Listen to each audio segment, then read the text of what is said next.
All right. I will start while Dr. Nishanta will contact Dr. Yes. Murad. Okay. My video is not working, Taha, so don't worry. In the morning, of course, I had the CMJ editorial board meeting. My video worked, but for some problem. So don't worry. This is not. I haven't done it purposely, but it's not appearing. Doesn't matter. Okay. Good evening, everyone. We welcome you all on behalf of Academic Subcommittee of SLAOS to another Uromet. This is 2.4. It is going to be on second part of prostate cancer, which will be a continuation of last week Uromet. Actually, this topic is an evolving topic in urology. Now, always the guidelines are challenged with ongoing trials and frequently updated. We have eminent speakers, as eminent urologists, as well as clinical oncologists in our expert panel. I hope and believe this is going to be an excellent evening, and hope you all have burning questions which will be sorted or which will be answered by our expert panel. And hope you will use the chat box if you have any questions. We'll move on to talks. There will be 4 talks today. To start with, it will be Dr. Niranga Samarasinghe, who is going to talk about management of locally advanced prostate cancer. Niranga, over to you. You have 20 minutes.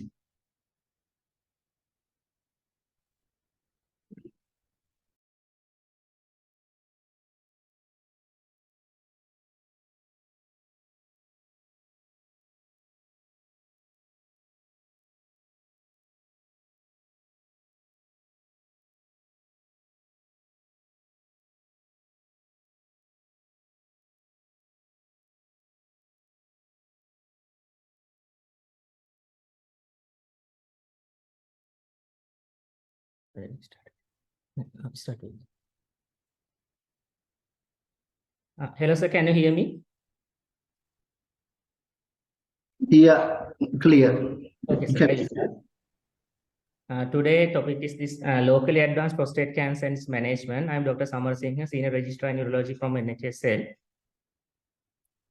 So locally advanced prostate cancer, which include this T3, T4 stage, and clinically N0 or N1 stage as well. So this in T3 tumor, the tumor extends palpably through the capsule, which can be a DRE finding. In T3A, there can be extracapsular extension. In T3B, the seminal vesicles get invaded. In T4, it get fixed or invade adjacent pelvic structures like external sphincter, rectum, or levator ani, or pelvic wall. Or this can be a radiological finding as well. In one disease, this especially indicates the regional lymph node because the non-regional lymph node are categorized as M1A under metastasis lesion. So by EUA risk groups, or locally advanced cancers are by definition a high-risk lesion. They are irrespective of their PSA level. This lesion is called ISUP grading.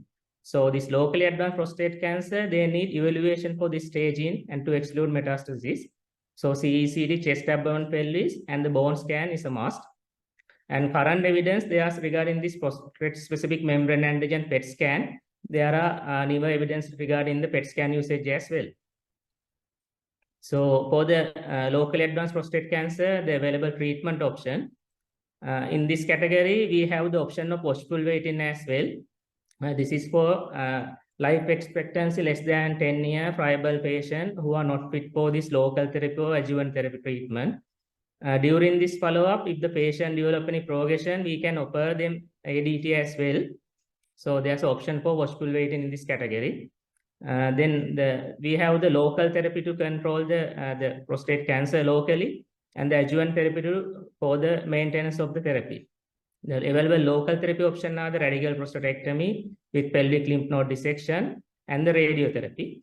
Available adjuvant therapy option will be main one is the androgen deprivation therapy and the radiotherapy. In American Urology Association guideline, there are a recommendation usage of neoadjuvant treatment as ADT, but in the EAU guideline, the recommendation is not strong enough. And there's option to use this ADT as a monotherapy as well, depending on your patient. So first we will focus on the radical prostatectomy. This should be offered to a patient who is well-selected patient who can undergo this major surgical procedure, and it should be always as a part of multimodal therapy. When we compare the efficacy of this radical prostatectomy with the external beam radiotherapy, up to now, there are no clear data which one is the superior, but there's a prospective phase 3 randomized control trial which is going on. It's the SPCG15 trial. This might give us an answer in the near future. If we go through the available data, the retrospective case series, they are giving that post-specific survival at 15 years more than 60%, and overall survival at 10 years more than 75%. And some cohort studies for this T3B and T4 tumors, in 15 years 87% and 10 years 65% rates are noted. So this indicates that radical prostatectomy have a survival benefit. This extended pelvic lymph node dissection is considered as a standard with radical prostatectomy. If we compare the surgical approach, whether we are offer the patient to open, laparoscopic or robotic prostatectomy, there's no shown clear superiority in terms of functional or oncological outcome. So if we going to consider about this nerve sparing technique, in EA guideline, there's a weak recommendation that we have to consider avoiding nerve sparing surgery if there's a risk of ipsilateral extracapsular extension, thinking of the R node resection. Then regarding this pelvic lymph node dissection. In the pelvic lymph node dissection, the lymph node in the obturator fossa are considered as the limited lymph node, and this, the lymph node in the external iliac as the standard lymph node dissection. If we combine with internal iliac, all three, that is the extended pelvic lymph node dissection. In AUA guideline, there's some super extended pelvic lymph node dissection as well, in which involve this common iliac and presacral lymph node, but that will add more morbidity to the patient, like this lymphocyte creation. So the recommendation is to go for extended pelvic lymph node dissection. Even though there are no randomized control trial available, this data from these prospective studies with lymph node dissection also support that radical prostatectomy has a survival benefit. But during the procedure, there's no role for performing the frozen section for suspicious lymph node, because this procedure does not offer any oncological benefit, but it gives staging information for the further management of the patient. With regard to this removal of seminal vesicles, because more aggressive prostate cancer may spread directly into prostate cancer, into seminal vesicles, but this removal of seminal vesicles does not give any oncological superiority. There's a randomized control trial comparing this nerve sparing radical prostatectomy without seminal vesicle sparing and with.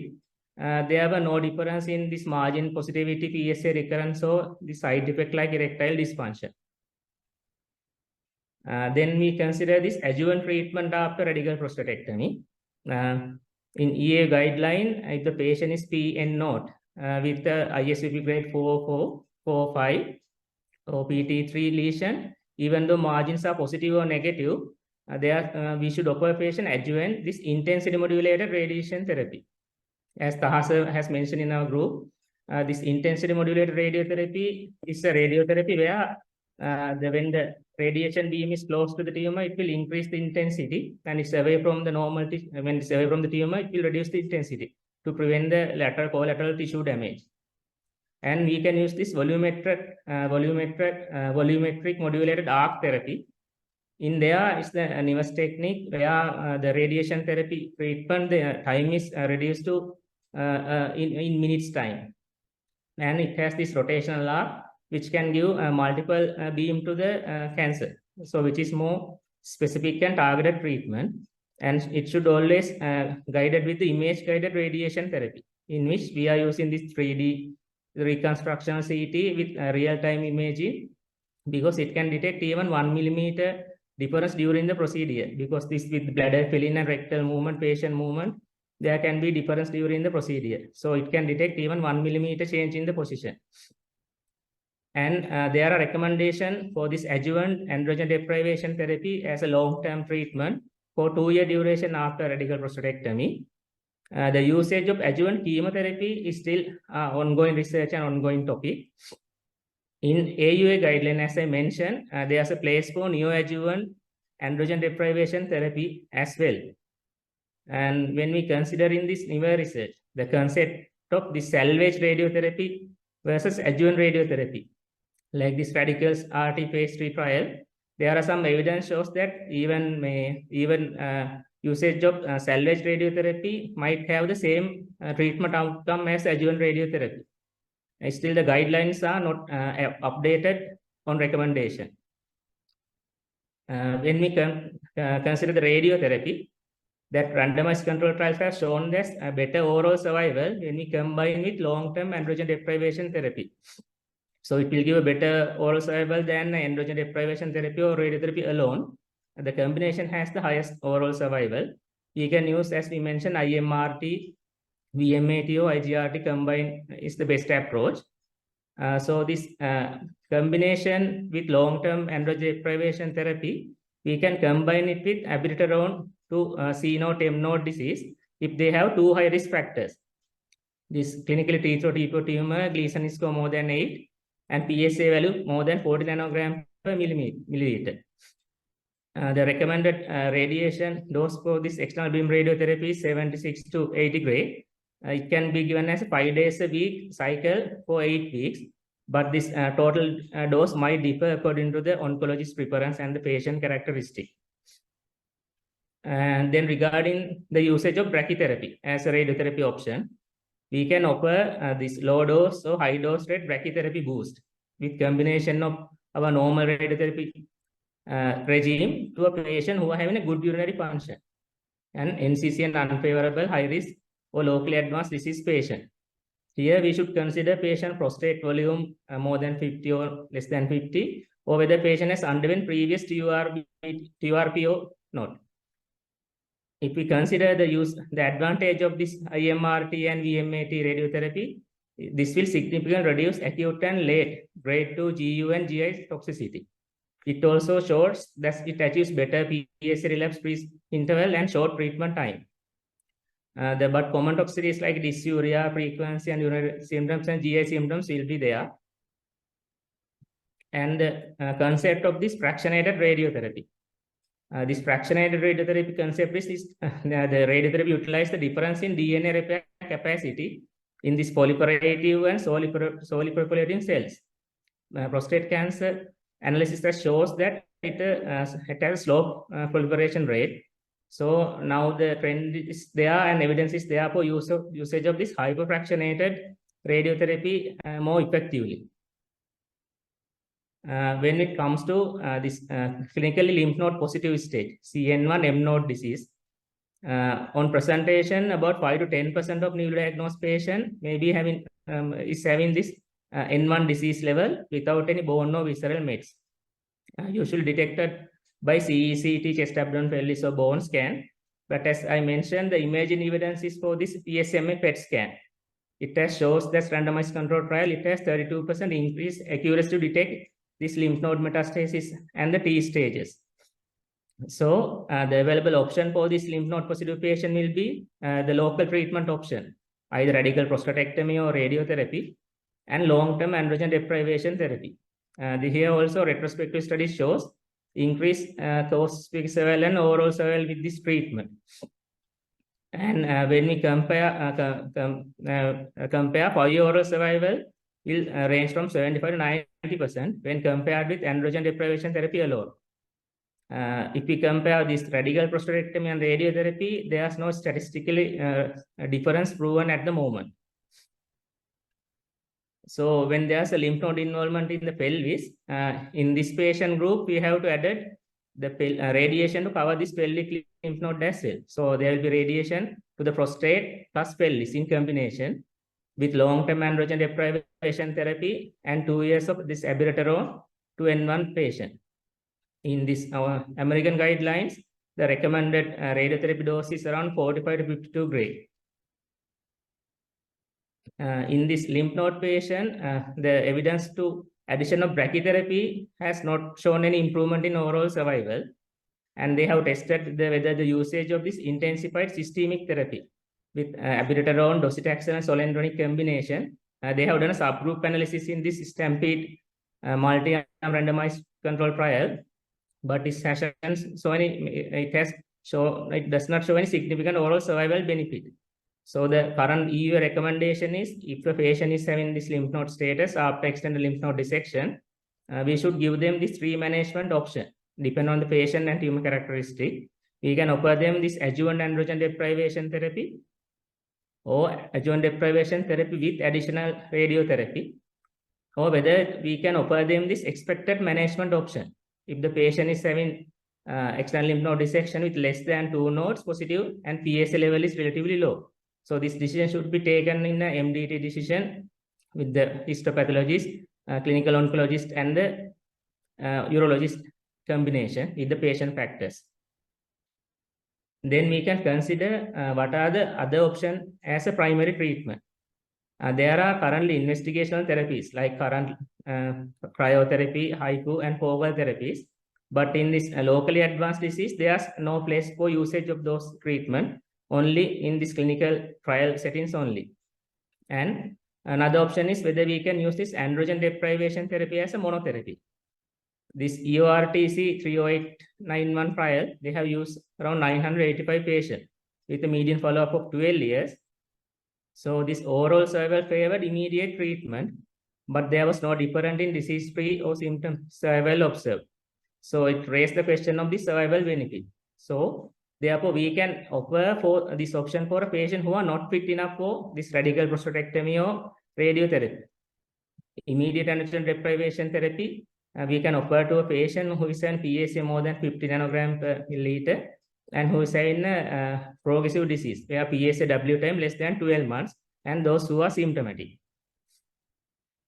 And the follow-up plan after this radical prostatectomy and radiotherapy in locally advanced patient, after radical prostatectomy, this PSA level should be undetectable. It should be less than 0.1 nanogram per milliliter.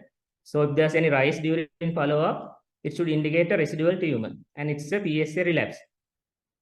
If PSA level is more than 0.4 nanogram per milliliter, and there's ongoing rise in, it will predict towards metastasis as well.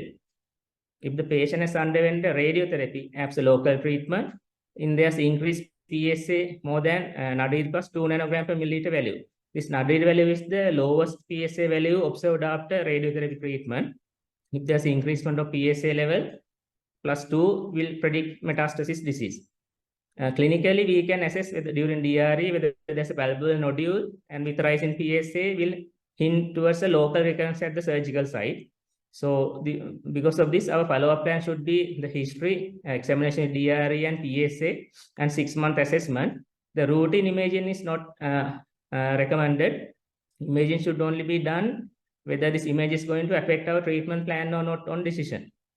So there are EUA risk categories which will predict the recurrences after surgery. They are considering this PSA doubling time, the 1-year cutoff, and ISUP grade more than 4 after radical prostatectomy patient. After radiotherapy patient, they are considering this interval to biochemical failure at 18-month cutoff, and ISUP 4 after radiotherapy. And other than that, we should consider about the quality of life of the patient as well after this treatment option, because treatment of prostate cancer can affect individual both physically and mentally, and the surrounding vicinity, all the individual. So it will occur due to side effect of our treatment, radiotherapy, androgen deprivation therapy. And the research has showed that they have a fear of cancer recurrence and PSA anxiety. Prevalence around 16 to 20%. 1/5 of them are in anxiety. So we can use this EORTC questionnaires to assess the quality of life.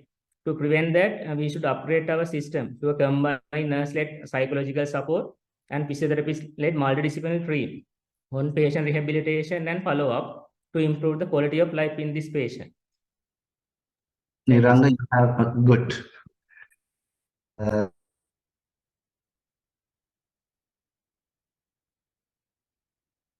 Thank you, Niranga, for that presentation. You kept in time. We will have comments and questions from experts. Anuruddha sir, Dr. Nurad, Gobi. Yeah, first I have to thank. That was a wonderful presentation. You have covered all the important points we have to say. And Niranga, how will you decide to which patient you will do a lymph node dissection and which patient you will omit doing a extended lymph node dissection? That decision comes with the patient factors as well as the disease factors. If the patient is very friable and not fit for major procedure, and the external lymph node dissection might add comorbidity. If the patient's T stage, if it's only T3 disease without any lymph node involvement in initial evaluation, we can use these nomograms to assess whether there's a risk of lymph node involvement at the moment. If we can use the nomogram, we can use it as a guide to decide on this lymph node dissection. Other one is if we are planning for this radical prostatectomy, whom we have not diagnosed lymph node preoperatively, during the procedure, if we have gone through we have found compromised lymph node, we can offer them extended lymph node dissections. Do you know any named nomogram for to decide the lymph node dissection? Yes, the Briganti and Roche nomograms were discussed. Right, good. Now, you said about the complications of radical prostatectomy. What are the major complications you will explain to the patient during the consent process before the radical prostatectomy? Yes, sir. The main worries will be the continence after surgery and the patient current erectile function and deterioration after surgery. And after that, there can be surgery-related complication like stricture formation, bleeding, and major surgical procedure, ICU admission, and infection-related complications. So roughly, what percentage of people develop incontinence after radical prostatectomy, and what percentage develop erectile dysfunction? Any numbers? The incontinence number immediately, the number around 20%, sir, but with the long term, it will come down to 5%, sir. And erectile dysfunction? Erectile dysfunction, I can't show about the exact figures, sir. It's about roughly about 50%. So easily you can remember is 5% and 50%. Okay. Yeah, so you had to remember a few numbers because you had to explain that in the consent process. So what is the definition of urinary incontinence? So permanent urinary incontinence. Any definition they use? So any adult person who is previously continent, who are unable to maintain their continence and urination control after surgical procedures. How many diapers, they say more than one. I don't know what's the reason. So more than one diapers per day and lasting more than 6 months. So there are a few numbers of the definition. Okay. Suppose if your patient having erectile dysfunction after radical prostatectomy, so how are you going to manage? We have to preoperatively counsel the patient about the related outcome and then advise the patient use of this pelvic strengthening muscle preoperatively, pelvic exercise preoperatively and postoperatively, and the pharmacological treatment we can use it. Any name for this, all the management, any term they use? Penile rehabilitation. Yes. Okay, right. So yes. So yeah. So what's the pharmacotherapy you're going to use? We can use this sildenafil as a treatment. Anything new other than sildenafil? Let's have less side effects and a prolonged action. Okay, tadalafil, isn't it? Okay. Okay, right. Now, if you have done a non-nerve sparing radical prostatectomy, do you think the pharmacotherapy will work? Theoretically, for the action, there should be this local nerve to release nitric NO, sir. So the action will be limited, sir. Yes. Now, you said about the positive surgical margin. Usually, the positive surgical margins are common in what part of the prostate? Is it at the base, or is it in the mid gland, or is it in the apex?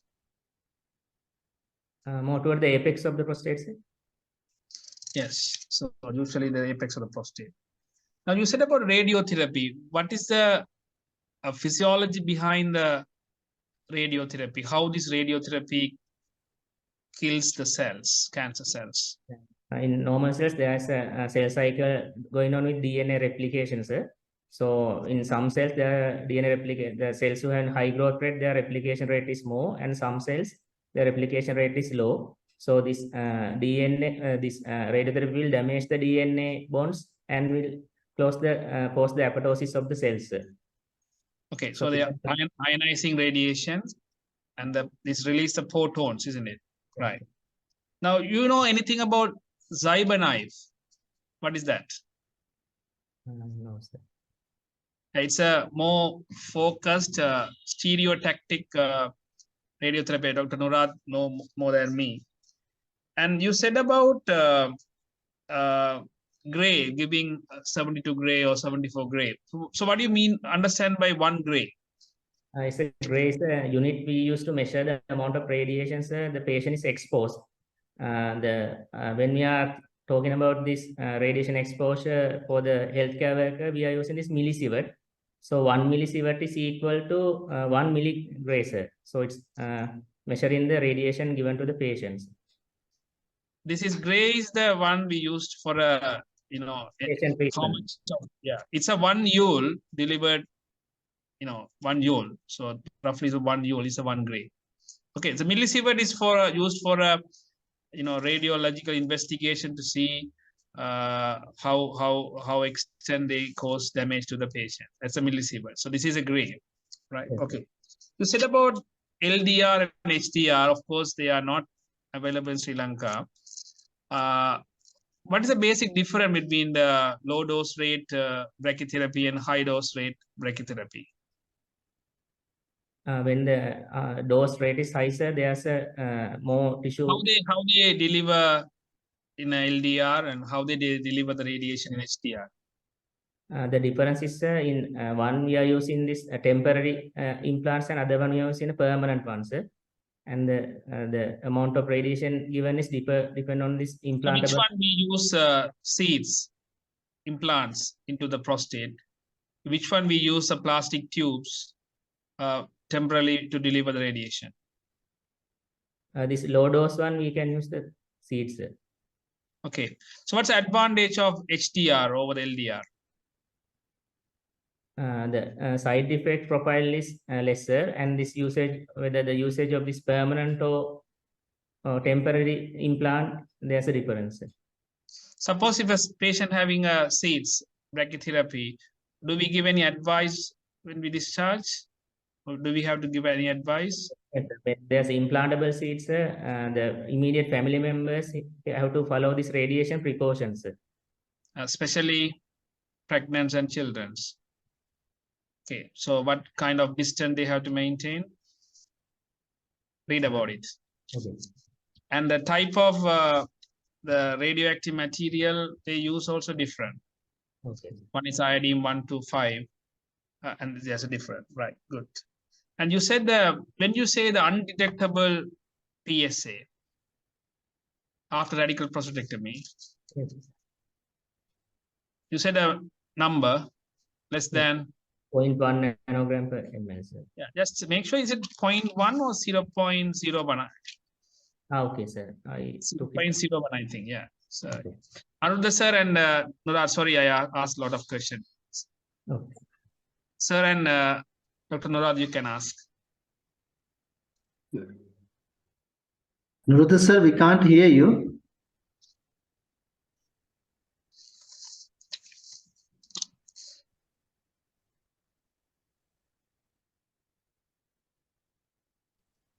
Okay, we'll ask Dr. Nurad to ask first, then we'll join the Anurudha sir. Dr. Nuraj, first of all, we thank you for accepting our invitation. Over to you. Yeah, it's a pleasure to be again with this session. It's a very interesting presentation, and it was very comprehensive, covered lots of areas and lots of aspects of both urology and oncology, and I learned quite a bit as well. I think with regard to treating the lymph nodes, as far as radiotherapy goes.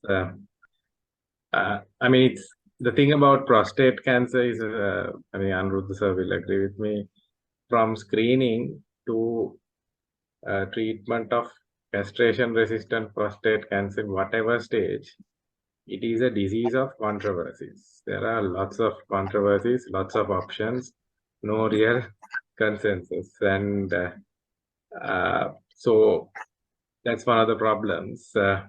And even the trials that were done left us with more questions than answers. So we would, I mean, with regard to lymph nodes, it is a debate that has, in as far as radiation therapy is concerned, that has raged for so many years. Recently, there was a trial done in India, the Tata Memorial Hospital, called POP-RT, where for the first time they showed an improvement in disease-free survival, not just biochemical disease-free survival, but event-free survival. But they had, it was very high-risk patients, kind of the patient group that we see, like PSA more than 30. Most of them had PSA more than 30, Gleason's 8, 9, or the new classification above 3 at least. So, but they had also done PSMA PET and made sure that patients did not have distant metastasis, not just with conventional imaging, but they were M0 on a PSMA PET and they were N0 also. So N0, M0 on a PSMA PET. So in that group, radiotherapy to the lymph nodes will improve survival. So I think the question is the debate about lymph node, treating the lymph nodes, whether it's surgically or with radiotherapies, the fact that prostate cancer is a systemic disease, it mainly causes systemic metastasis if it is going to recur. So whether treating the lymph nodes, whether sterilizing the disease in the lymph nodes with radiotherapy or surgery will improve survival, that is the question. So, but there is a subgroup which will benefit from lymph node dissection, where the disease has spread to the lymph nodes in a microscopic stage, but has not gone elsewhere, not spread systemically. That is a group that we have to catch. So I think the POP-RT trial tried to identify this group. So you have to do a PSMA PET. It's negative on the there's M0, N0, and a very high PSAs, more than 30, lesions 8, 9. In that group, treating the lymph nodes may be beneficial. So maybe surgically also, I don't know, maybe that's the group that you should target if you really, I mean, if you're debating about whether to treat the lymph nodes or not, maybe that's the group. And radiotherapy now, we earlier we used to give 7 weeks. Still in Sri Lanka, we see this being done in some centers. But we are now moving towards hypofractionated radiotherapy. We are giving in a shorter duration. Even if you are treating the lymph nodes, you can treat it within 4 weeks. The Indian trial, they treated it in 5 weeks, including the lymph nodes. And but now in UK, centers that do treat the lymph nodes do it in 4 weeks. And if it is for low and intermediate risk prostate cancers, we now treat with 1 week. Dr. Balagobi mentioned about CyberKnife. Now there is a group for low and intermediate risk prostate cancers using CyberKnife. You can even do it without a CyberKnife using the conventional linear accelerators that we've got. You can treat it in 1 week, so that it's more convenient for the patient. It saves resources. You can treat more patients because you're finishing the treatment.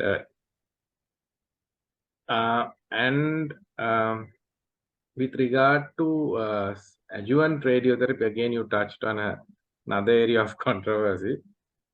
Now, the problem was that there were 3 older trials which showed that there is a benefit with adjuvant radiotherapy, the SWOG trial and so on.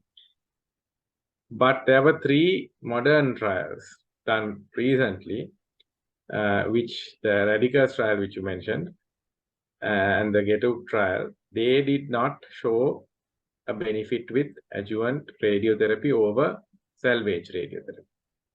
Now, the proponents, again, it's, as I said, it's a disease of controversy.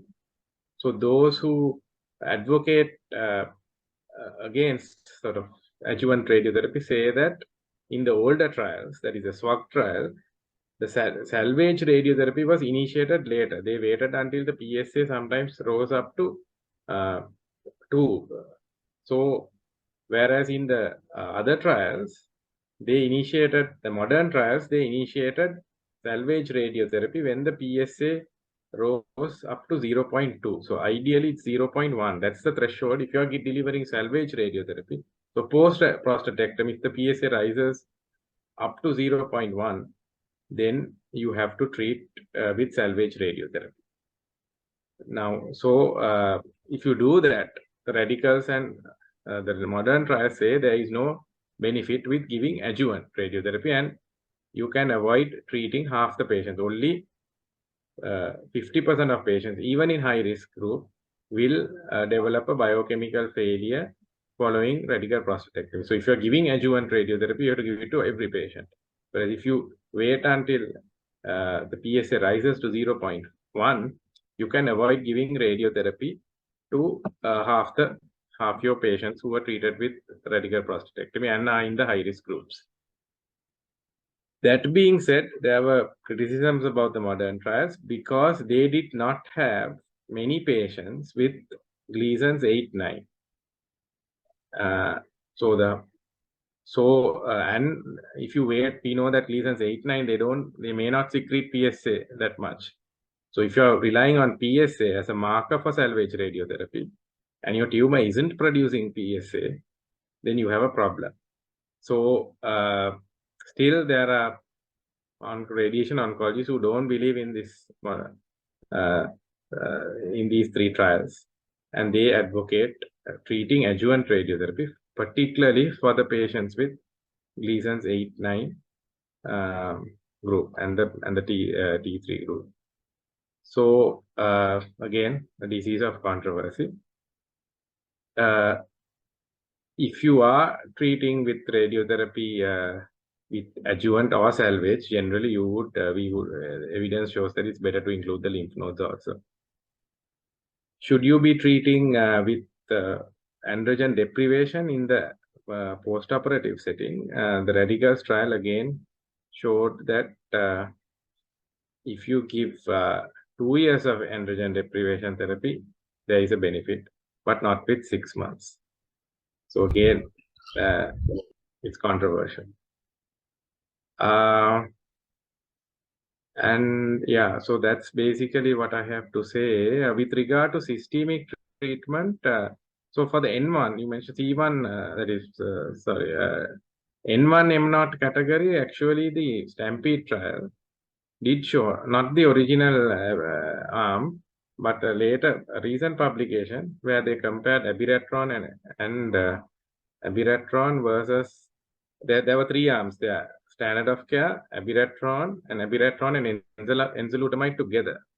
Right? It's been published in Lancet last year. I can share the paper if you want to. It was high risk non-metastatic patients, and quite a large proportion of them had N1 disease. So in that group, abiraterone did improve overall event-free survival, metastasis-free survival. So it is recommended, if it is N1, to treat with abiraterone. With regard to abiraterone, Anuruddha is here. There is controversy with the low dose and high dose. I stand corrected. There was a meeting where I had a disagreement with Anuruddha, but now I stand corrected. He was right. Low dose abiraterone, which is 250 milligrams with food, is equivalent to 1000 milligrams fasting. So you can, for 1/4 of the price, you can achieve the same effect. And NCCN guidelines also recommend it in all settings. So you can use 250 milligrams with food, and it's quite, now it has come off patent. So it's not very expensive. It's about 300-400 rupees a tablet. So even if the drug is not available, it's not sort of fabulously expensive. So it is sort of viable in our setting also. And in fact, sir, the College of Oncologists has recently written to the Director General of Health Services saying we are now recommending that 250 milligrams with food be used as the standard dose because you can save 1/4 of the cost. So I stand corrected on this aspect. So there is a benefit, there is a place for abiraterone in even in N1. Okay, so there is a question, what is the reason that hypofractionation? So basically, it's a very interesting question. You have to go down to the radiobiology of prostate cancer. Now there's a thing called the alpha beta ratio, which is a sort of a radiobiological parameter. Now in normal tumors, it's high, it's about 10. But in prostate cancer, it behaves more like a late responding tissue. It behaves more like the spinal cord, the rectum, where you have a it is sensitive to the dose per fraction. So if you increase the dose per fraction, you have a better effect on the tumor, which is paradoxical compared to other tumors. So it's a bit of a complex radiobiological reason, but basically the prostate gland is more sensitive to high doses of radiation per fraction rather than the total dose. So that's the reason. And we have got with the newer machines, we are able to target the prostate gland and spare the rectum and bladder. So you are delivering a more targeted radiation to the prostate gland, and therefore you are able to finish the radiation course in a shorter time. Yeah, that's basically what I have to say. I think, Anuruddha sir. Here, what kind of the radiotherapy machine you have in Maharagam, IMRT or VMRT? Or Yeah, so IMRT is available not just in Maharagam, it's available in Kandy, Karapitiya, Batiklo, and Jaffna. The second phase got stalled in the economic crisis, but Anuradhapura, Badulla, Ratnapura, and Kurunagala also scheduled to get. So basically, all the provinces will have, if things go well, I mean, as planned. But of course, as you know, with the crisis, they are not procuring any new machines. But at the moment, there are 10 machines in the state health sector that can deliver IMRT. With regard to VMAT, that is just a form of IMRT where you deliver it while the radiation sort of the gantry rotates. It's not a big deal actually. A lot of people, promote it as a feature, but it's basically IMRT in a different form. There is a slight reduction in the treatment time, very slight, I have to say. So it's not a big deal really. The machines that we have are as good as the older cobalt machines. You can't do IMRT, but the linear accelerators that we've got, you can deliver it. Thank you. Why we are not doing brachytherapy in Sri Lanka yet? Yeah, so brachytherapy, high dose brachytherapy is available. We use it mainly for cervical cancer.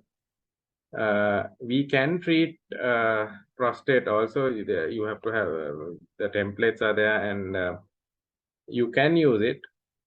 The thing is, with high dose rate, I mean, the trials that used, there is no randomized control trials to say that high dose rate brachytherapy is superior to the normal external beam radiation therapy that we deliver.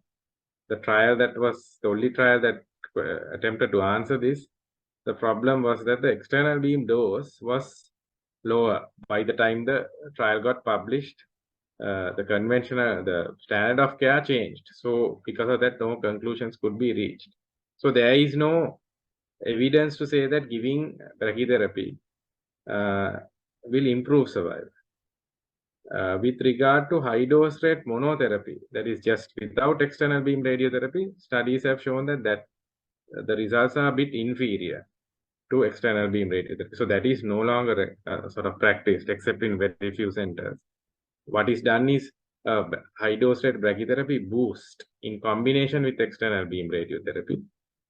So there is no evidence really, and it requires sort of a service to be set up. So oncologists have to take it up and sort of do it. Not only in Sri Lanka, even in other countries, there is a reluctance to sort of embrace brachytherapy. So that's the reason why we are not doing it for prostate cancer. But the machine is available, and hopefully at least some oncologists might take it up in the future. Anirudh sir, I think I would. There are some questions, but I'll first let Anirudh sir speak, and then I'll ask. I have no questions. Can you hear me? Yeah, loud and clear, sir. Right. That's good. I don't have any questions. Now I'm an old urologist, Nurad. I just came to support you all. I have nominated 3 top-class urologists today, the best in the country on prostate cancer. So they will ask questions and answer all these things. Not, I'll just hang around. Dr. Nishanta Lianapatrina.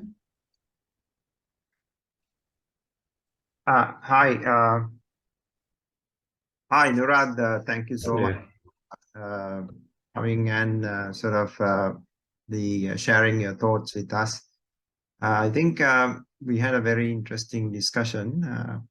I just wanted to correct few things that there was a small mistake in the slides. I think the cutoff values are given for not for the metastasis, it's for the biochemical recurrences. I think might be able to correct it later on. I just wanted to ask Nurad, nowadays in many literature, they're talking about proton beam therapy for prostate. Is it something new or we haven't come across that? Yeah, so proton therapy is a sort of conventional radiotherapy. We deliver high energy photons, that is X-rays.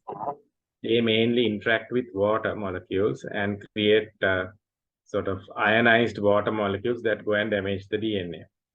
Now with protons, protons are positively charged. It goes and directly damages the DNA, and it's a sort of a particle. So it goes and now the problem with photons is that it's an X-ray, so it will sort of exit through the body, but protons will go and stop at a certain point. So if you can sort of modulate the energy of the proton, you can make it stop at a certain point. So the theory is that you can spare normal tissues. Generally, it is sort of beneficial for tumors which are either lateralized or located onto one side. So mainly like parotid glands, the brain stem, where you can enter the beam posteriorly and make it stop right at the end of the tumor. The prostate gland, the problem is it is located right in the middle of the pelvis. So, there is no real advantage with protons. But as you know, it is the commonest cancer among males in America. And when proton centers started mushrooming in the United States, the way it could sort of financially survive was if prostate cancer was treated with protons. Otherwise, they couldn't it wasn't financially viable. And as you know, it's a private sector market. So they were trying to promote this as something sort of a better treatment. Now, normally for drugs and even for surgical techniques, you have randomized controlled trials where you compare something with the standard of care and then only you use it. But for radiation technology, that doesn't apply. Somehow proton therapy started being used without any trial evidence. So subsequently, they did trials which showed that there is no difference either in survival or toxicity. So with that, the use of proton therapy in prostate cancer started decreasing, and some other proton centers in the United States now have closed as a result. So the debate still continues, but there is no evidence to say that it is superior to conventional photon therapy. But they claim to say is that you can actually spare the rectum and bladder by making the proton beam stop and sort of focusing it tightly.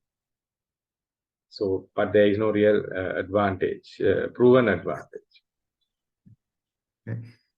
Thank you. And I think one or two important things that I need to add what Gobi has mentioned is that the continence rate You can get some idea about the membranous urethra in the MRI scan. So that is something that you need to add in your discussion if you have to describe the details of MRI. And as many trials mention that continence improved even with it says every 1 millimeter you get an improvement in the continence. So the length of the membranous urethra is important factor in the MRI when you want to counsel a patient before doing a radical prostatectomy of the success. And of course, as Gobi mentioned, you need to these numbers must be very, very thorough. You need to have this this is an exit exam. So you need to be thorough with the percentage of erectile dysfunction in non-nerve sparing as well as bilateral nerve sparing, as well as the continence rates and biochemical recurrence rates, both the radiation arm as option as well as the radical prostatectomy option. So I think Taha, we can move to the next speaker in the interest of time. Yeah, we can move. Before that, I have three things, Dr. Niranga, three things I noted. One is management of non-metastatic castrate-resistant prostate cancer, better to touch it. Number two, what about PSA bounce and management of positive margin after radical prostatectomy? These three I couldn't find in your slides, better to read around it. Okay, we'll move on to the next talk. It's going to be on management of metastatic prostate carcinoma. It's going to be done by Dr. Balakrishnan Pragalathan. Dr. Pragalathan, you have 20 minutes. Over to you.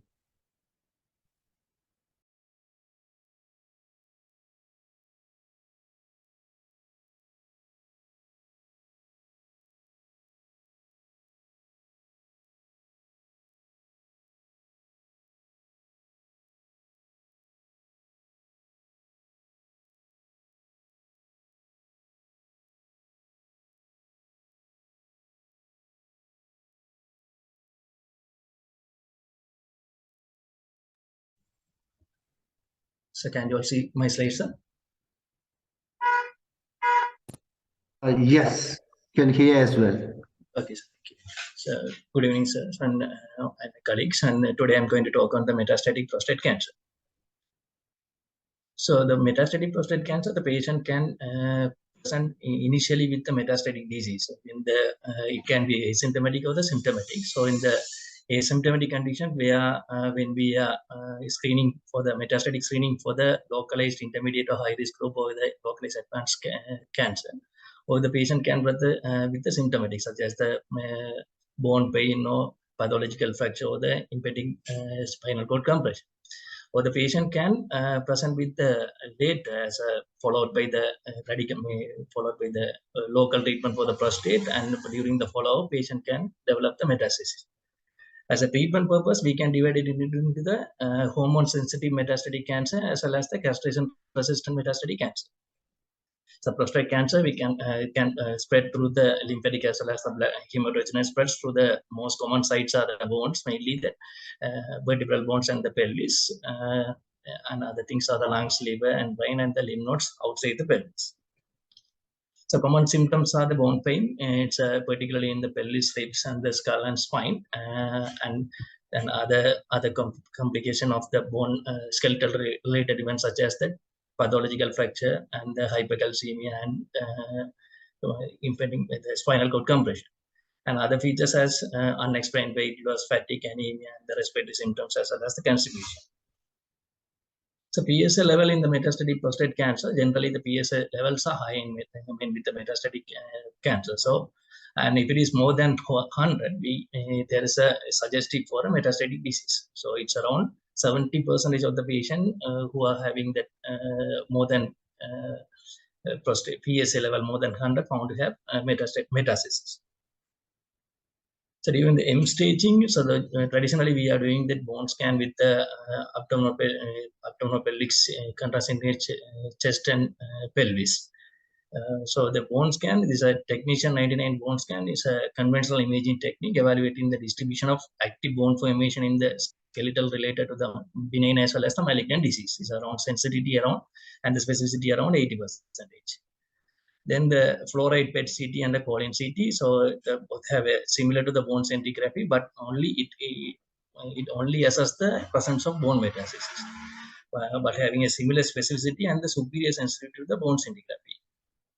So the choline PET CT has also the advantage of detecting the visceral as well as the nodal metastasis.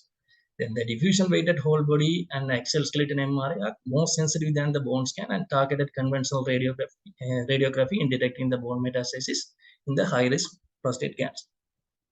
So prognosis of metastatic prostate cancer, it's about the median survival is around the 42 months. The factors determining this prognosis are the number and the location of bone metastasis and the presence of visceral metastasis and the Gleason score as well as ISUP grade, initial PSA as well as alkaline phosphatates and the performance status of the patient. And the volume of disease, which is defined by the charter trial, where it's considered that when the high volume has more than 3 bone metastases, including the more than 1 outside the vertebral column or pelvis. And if it is visceral metastasis, also considered as a high risk. And the latitude considered a high risk is the more 2 or more high risk features such as that 3 or more bone metastasis, visceral metastasis, and the ISUB grade 4 or more. The prognostic factors based on the SWOG study is after the androgen deprivation therapy for 7 months. If it is PSA less than 0.2, the median survival is around 75 months. And if it is PSA, it's around 7.2 to 4. It's a median survival is 44 months. If it is more than 4, it's the significant survival reduced up to the about 1 year. So the management of hormone-sensitive metastatic hormone-sensitive prostate cancer is first line is a hormonal treatment. The primary androgen deprivation therapy has been the standard of care for over 50 years. There no high-level evidence in favor of specific type of androgen deprivation therapy for the oncological outcomes, neither for the orchidectomy or for the LHRH agonist or the antagonist. The level of testosterone is reduced much faster with the orchidectomy and the LHRH antagonist within the 12 hours. Therefore, the patient with impending spinal cord compression or other potential impending complication from cancer should be treated with the bilateral orchidectomy or the LHRH antagonist. So options when offering the androgen deprivation therapy are the consider the non-steroidal anti-androgen as a monotherapy, but having a less effective in terms of overall survival and the clinical progression. So generally not recommended. And the intermittent versus continuous androgen deprivation therapy, comparing this, considering the toxicity of the and the side effect of these drugs, and so continuous androgen deprivation therapy has become the standard of care. And the early versus deferred androgen treatment therapy. So the early treatment before the onset of symptoms is recommended in the majority of patients with metastatic hormone-sensitive disease, despite the lack of randomized phase 3 data in this special setting. So the combination therapy, there are various combination therapies are available that combine androgen blockade with the older generation non-steroidal anti-androgen such as glutamate, flutamate, and then glutamate.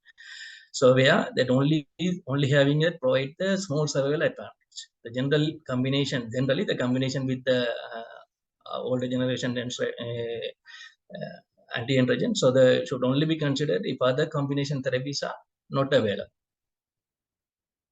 So the androgen deprivation therapy combined with the chemotherapy, this is the standard of care management where the patient present with the initial metastasis.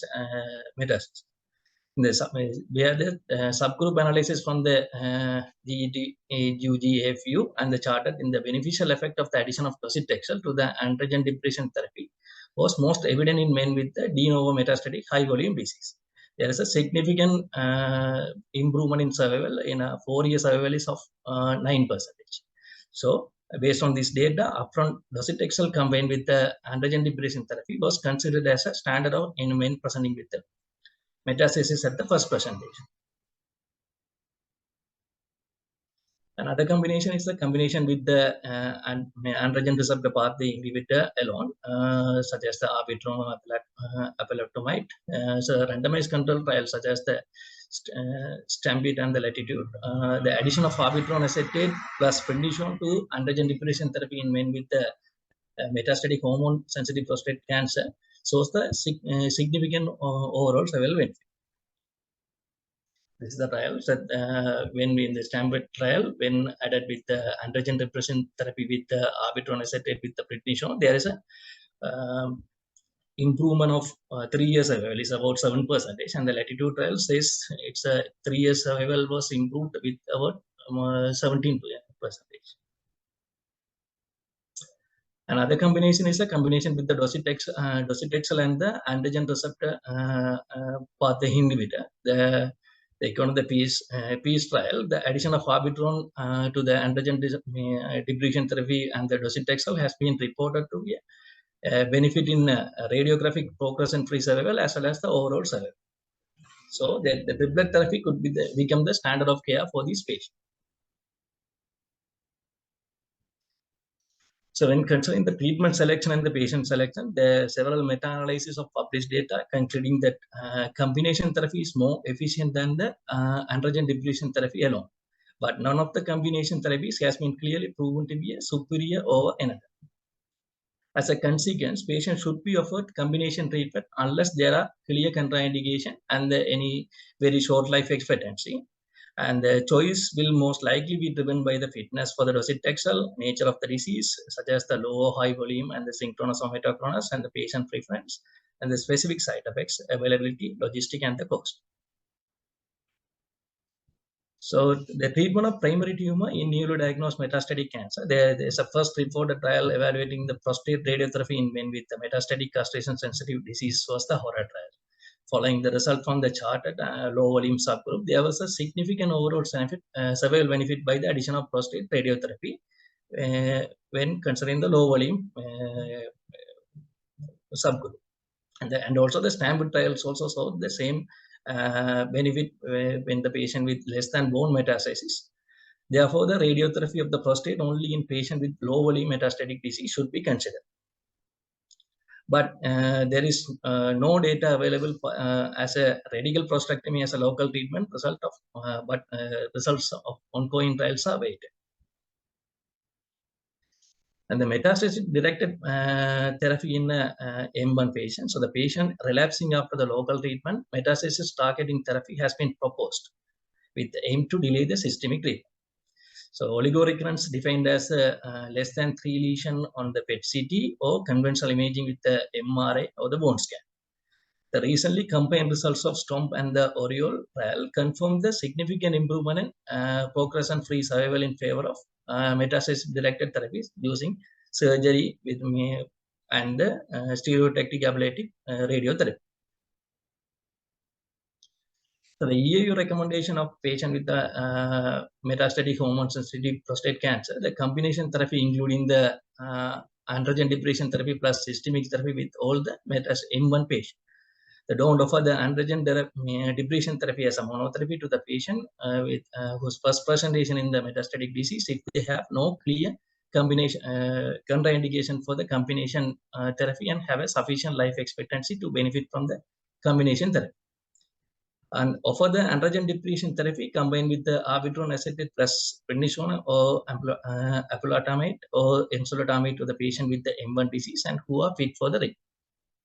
Offer the docetaxel only in combination with the androgen deprivation therapy plus arbitron or darolutamide to the patient with the M1 disease and who are fit for a docetaxel. So for the androgen deprivation therapy combined with non-curative prostate radiotherapy to the patient with the first presentation of M1 disease and who have low volume disease by the charted trial. So do not offer the androgen deprivation therapy with any local treatment to the patient with the high volume disease, and only offer the metastasis directed therapy to the patient, M1 patient within the clinical trial or well-designed prospective cohort study. This is a flow chart of the patient with the hormone-sensitive metastatic prostate cancer. So when the patient with the treated with the androgen deprivation started with androgen deprivation therapy with who have adequate life expectancy, according to the charted patient having a low volume, we can go for an upfront radiotherapy to the primary tumor. So if the patient, or we can consider the upfront double combination therapy with adding androgen receptor inhibitor. Or if the patient feel fit for a docetaxel, we can give the upfront triple combination using androgen depression therapy with the docetaxel and the androgen receptor inhibitor. So patient with the high volume need to consider the double combination or the triple combination. So follow-up in a men under the androgen depression therapy for the metastatic hormone-sensitive prostate cancer. So here the patient should be counseled about the early signs of spinal cord compression, urinary tract complications such as the ureteral obstruction, bladder outlet obstruction, and the bone lesion that are increased fracture risk. So the intervals for the follow-up in one patient should be guided by the patient complaints and can vary. So usually the schedule follow-up at least every 3 to 6 months, and the PSA monitoring. So in when with the androgen depression therapy alone, the patient decline to less than 4 suggests likely prolonged response, and the follow-up visit may be scheduled every 3 to 6 months. The rising PSA should prompt assessment of testosterone level, which is mandated to define the castration-resistant prostate cancer status. So imaging as a marker of response, so the one in 8 men with the PSA less than 2 shows the clinical progress. But there is optimal timing and image modality remains unclear. So the definition of castration-resistant. Excuse me, you have 5 minutes more. Okay. The definition of castrate prostate cancer already discussed by the colleague. And so management of the metastatic castrate-resistant prostate cancer. The selection of treatment of metastatic prostate cancer having a multifactorial and depends on the previous treatment given, and the quality of response and the pace of progression on previous treatment. So known cost resistant between the androgen receptor pathway inhibitor, the co-modification and the non-drug interaction, and the known genetic alteration and the microsatellite instability, and the known histological variants and the DNA repair deficiency, and the local approval status of drug and the reimbursement situation, and the patient comorbidities. So molecular diagnosis, so all the metastatic patients should be offered the somatic genomic testing for homologous repair and the MMR defect. Preferably on the metastatic carcinoma tissue, but testing on primary tumor may also be performed. The defective MMR assessment such as that MSH1, MSH6, and MLH1 and the PMS2. And also the germline testing for the BRCA1. Treatment decision and the sequence of available option in the metastatic castrate-resistant prostate cancer. The approved agents for the treatment of metastatic castrate-resistant prostate cancer are the docetaxel, arbitron, and the enzalutamide, cabazitaxel, and the olaparib, and the radium-223. The use of chemotherapy, the docetaxel, and the subsequent cabazitaxel is a treatment sequence is recommended and should be applied early enough when the patient is still fit for a chemotherapy.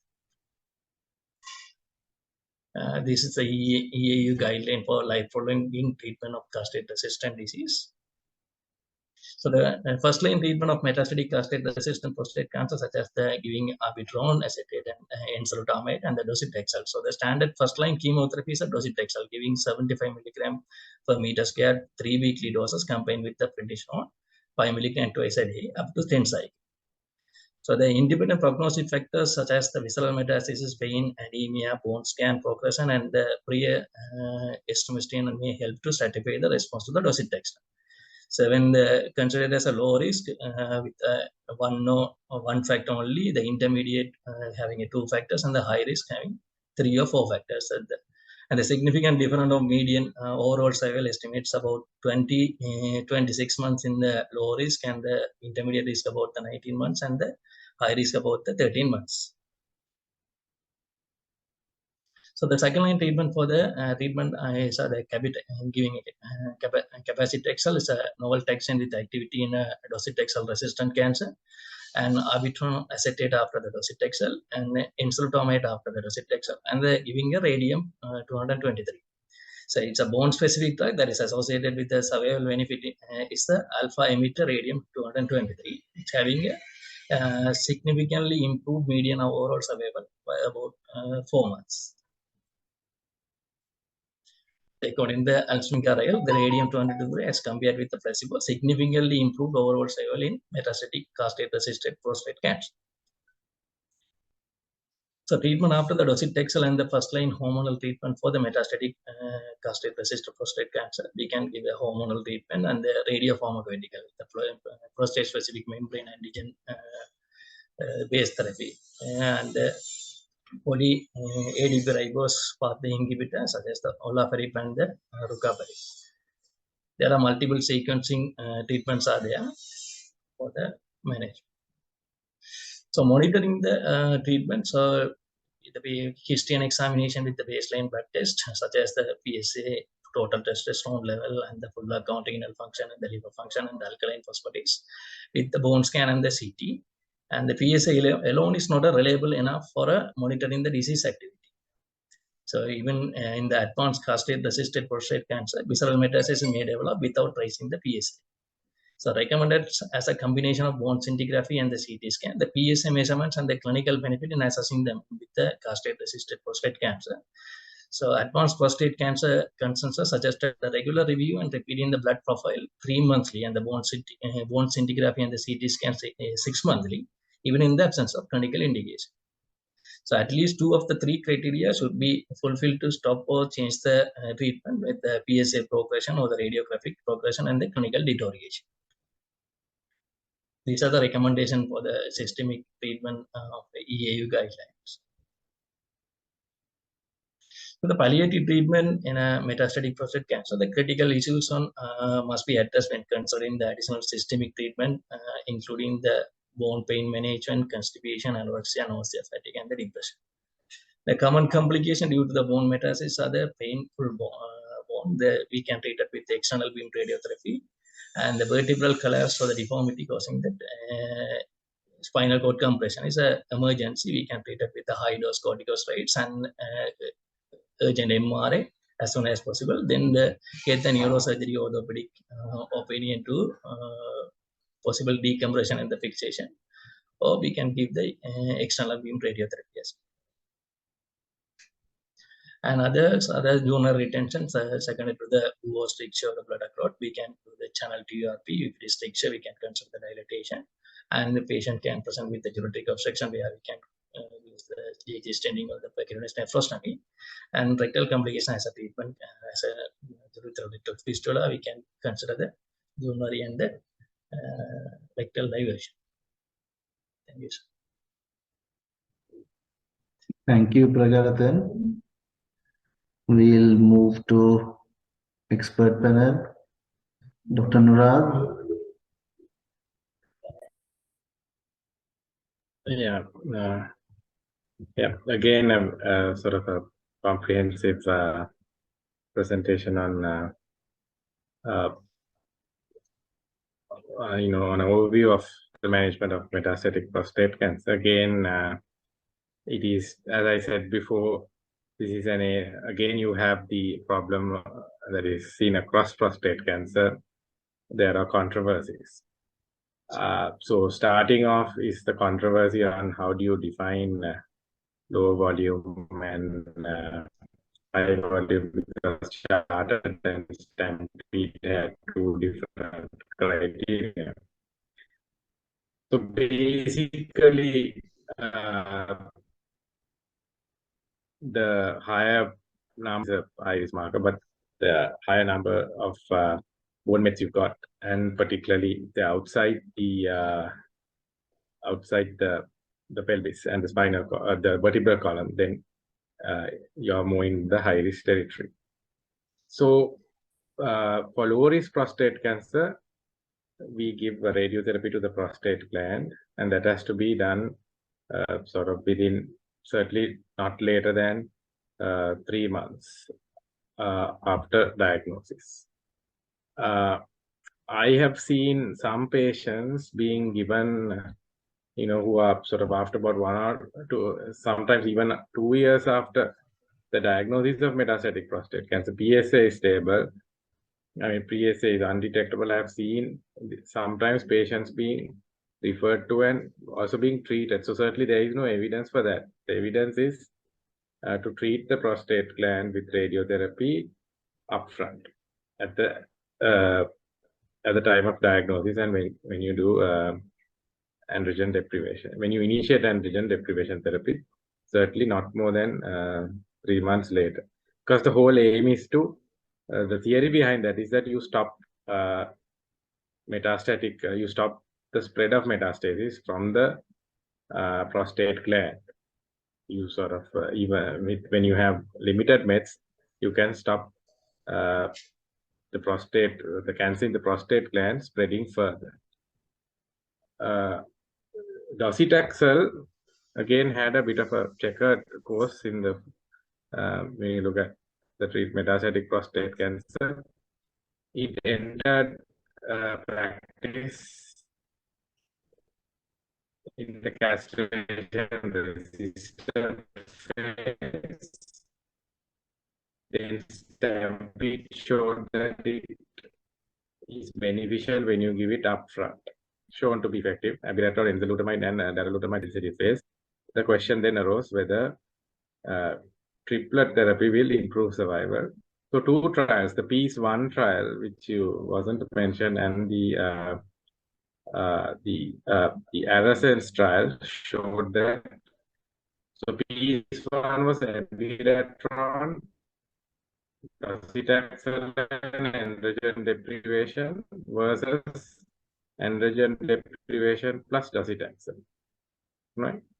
And androgen deprivation versus androgen deprivation and docetaxel alone. So both these trials showed that the addition of a novel anti-androgen to docetaxel improves survival. So basically, if you're using docetaxel in metastatic prostate cancer, you would use it, I think now, only in high volume patients. So in high volume patients, if you're using docetaxel, you have to certainly add a novel androgen also, because it improves survival.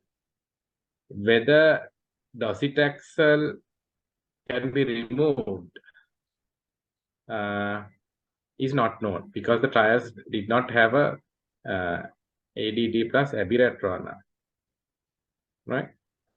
Or ADT plus darolutamide. That term was not there. So we don't know whether docetaxel is actually needed. Now, when you are giving an anti-androgen, that question is unresolved. There is some suggestion from Stampede that if you compare ADT plus abiraterone versus ADT plus docetaxel, that was equal. So maybe the trend is now to sort of keep chemotherapy to be used later in the castration-resistant phase. So we are pushing back docetaxel again to the castration-resistant phase, unless, of course, there are certain situations where you would still want to use it. For example, a high Gleason with low PSA but widespread metastasis. We know that group is not a group that sort of responds very much to hormonal therapy. So in such situations, you would want to give docetaxel also upfront. So it's slightly complicated. But for low volume disease, it's ADT plus abiraterone, a novel anti-androgen. You can use whatever you want, plus radiotherapy to the prostate. Again, abiraterone is the most cost-effective option because it's off patent. And also, when you use the 250 milligrams, that is 1/4 of the dose, it's really very much cheap. So you can, that is what we normally use. There is, and then for castration resistance, again, it depends on symptoms. Cabazitaxel is a useful drug where, particularly in the patient category that I mentioned, where high Gleasons not responding to hormones, and even if they do not respond to docetaxel, still they more than 50% will respond to cabazitaxel. So that's so in fit patients, that is a treatment option that's quite useful. The other thing that I want to mention is the place of zoledronic acid. Now, I don't know whether Anuruddha sir will remember this, but back in the day with Dr. S.S. Gunawardena was there, and we had this registrar session in the Colombo South Teaching Hospital, and we had 2 sessions. The first session went quite smoothly. The second one, Dr. S.S. Gunawardena was in a mood where he was, out to get the oncologist. So it was oncology and urology session, like something like this. But the oncology trainees were there, and so one of the things he was very critical was the use of zoledronic acid in the hormone sensitive phase. So there is no evidence to use zoledronic acid in the hormone sensitive phase, and he was very critical of oncologists who prescribe this. So remember, zoledronic acid, because the metastasis in prostate cancer is mainly sclerotic mets, it's not a sort of a wonder drug. The place is certainly in the castration-resistant phase. The Stampede trial clearly showed. At that time, of course, the Stampede trial hadn't sort of published its results, so we had something to sort of defend ourselves. But certainly, he is right. You should not be giving zoledronic acid in the hormone-sensitive phase, prostate cancer.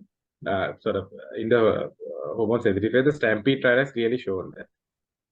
So now I have seen not oncologists, even urologists still continue to prescribe zoledronic acid along with orchidectomy.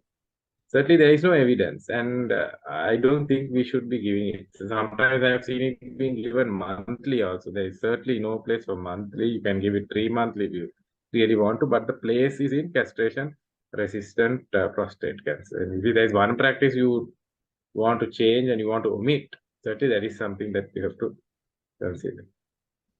Yeah. So I agree, Anurag. No, it is being given as a sort of a treatment for cancer. Patients think it's a treatment for cancer actually. And they go monthly, sadly. Zoledronic acid.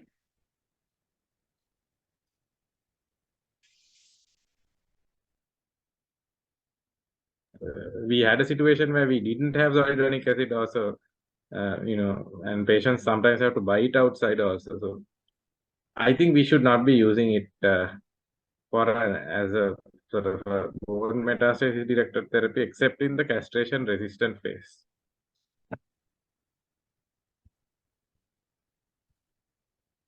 Robi? Yeah, Pragladan, I want to ask few questions. Yes. Pragladan, Yes. you said if when the PSA is more than 100, there's a very high chance to have bone metastasis. Do you know any PSA value that's less than that value? Then you can safely avoid doing bone scan because there's less chance of bone metastasis.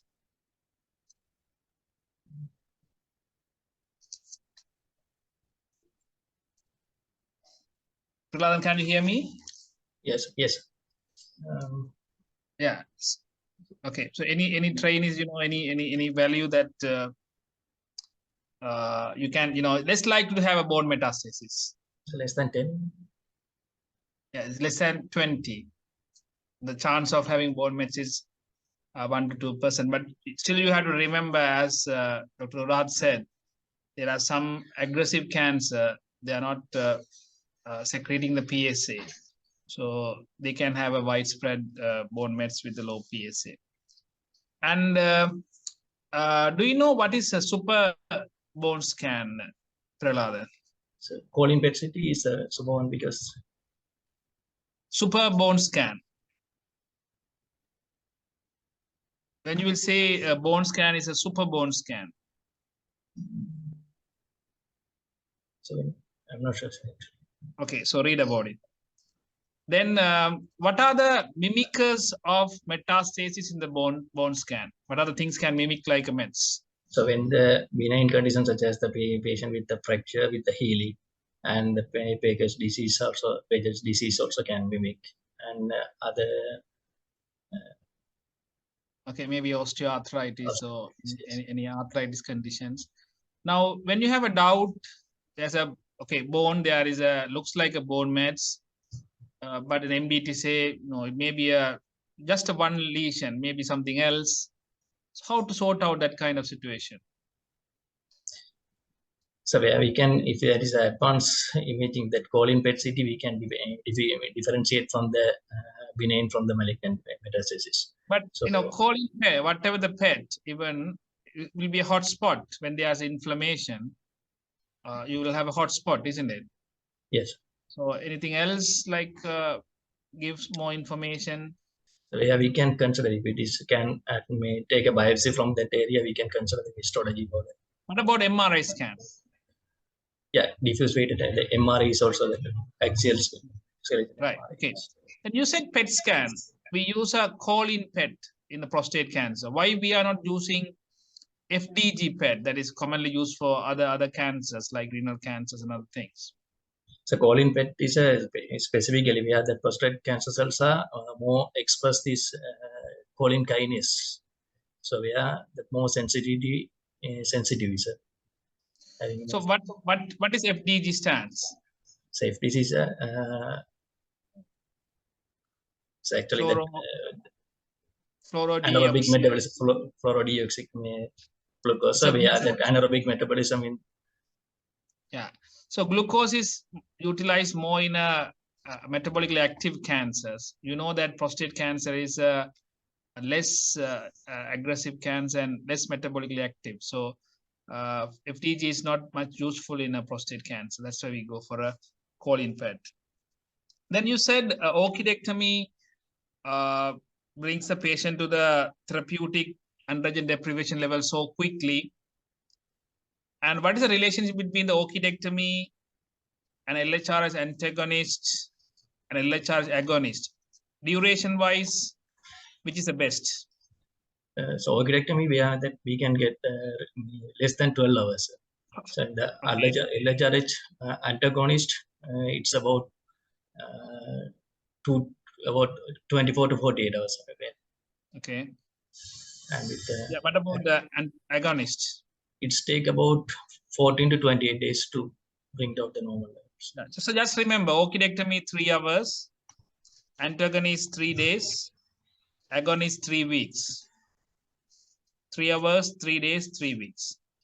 So someone have a impending spinal cord compression, better to do a orchidectomy. That's a cheap thing in our setup, right? And any other other medication that is used to reduce the androgen to the castration level so quickly within about 6 hours? Any other drugs you know other than this LHRS agonist and antagonist?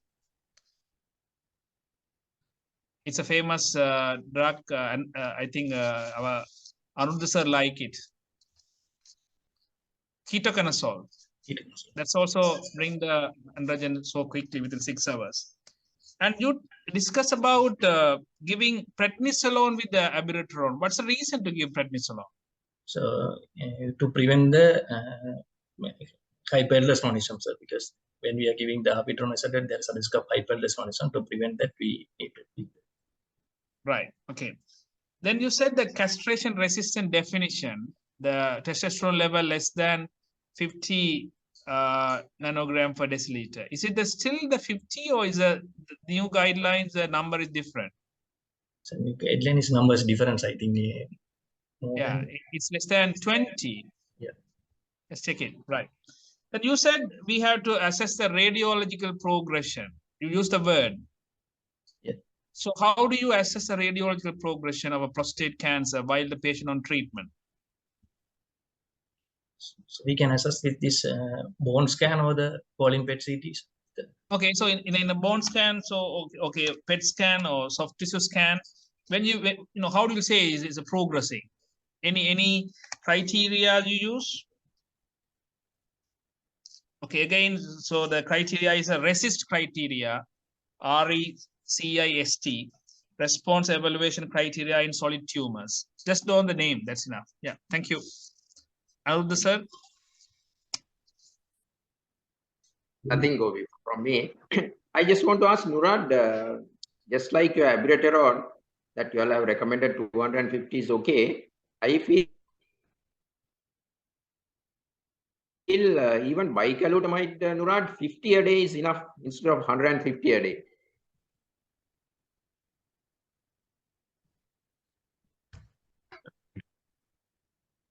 Yes, sir. Bicalutamide hasn't shown a sort of a overall survival benefit.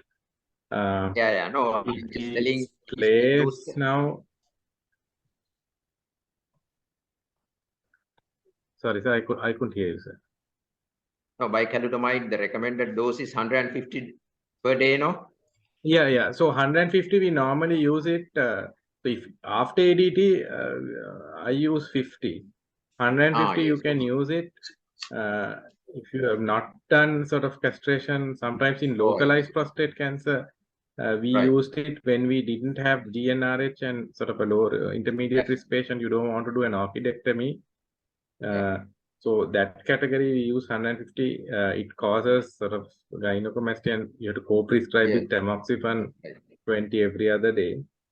If you're using it with androgen deprivation, the dose is 50.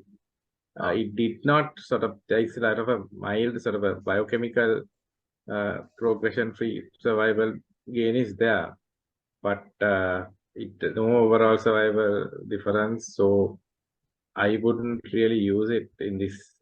I mean, either you get on with a novel anti-androgen, or I don't see it being used very much. I mean, frankly, there is no place if you have access to abiraterone. Dr. Norad, is there any studies that comparing LHRH agonist or antagonist with bilateral orchidectomy regarding the overall survival and side effect profile? Yeah. So there are some retrospective studies. So GnRH was shown to be equivalent, but if you do like SIA database studies have shown that actually bilateral with orchidectomy, the survival is slightly better due to cardiovascular effects and so on are better. So certainly in our setting, we should be doing orchidectomy. There is no question, because GnRH analogs, as we can see in the access to it isn't guaranteed. You will have situations where it goes out of stock, and so if at all, the survival is better with orchidectomy. Thank you. Nurad, I think with the orchidectomy as well as GnRH agonist, the cardiovascular side effects are better, isn't it? Sorry, antagonist, GnRH antagonist, and the orchidectomy. Yeah. Just wanted to ask a few things. I mean, in our practice, we used to do when somebody is on androgen deprivation therapy, when the PSA was rising, I think you addressed that. We were going to what is called a combined androgen deprivation therapy early days, like we had bicalutamide and things. Nowadays, that practice is not much popular, isn't it? Now people go for the novel ARTAs, isn't it? Oh, complete and absolutely. I mean, if the PSA is rising, so that's castration resistant, and you haven't sort of used an anti-androgen, novel anti-androgen, then thing to do is to introduce a novel anti-androgen. If you have access to it, which is, and I think price-wise, there isn't much. Yeah. I think it was an excellent presentation. I just wanted to ask. I think this is CRPC is the territory of oncologist, and it's. I mean, you need to know the basics. Praglanathan, do you have? I mean, any idea the mechanisms of CRPC or Nathan? You there? Yes. So the mechanism of castration resistant, it can be the antigen receptor dependent and the antigen receptor non-dependent.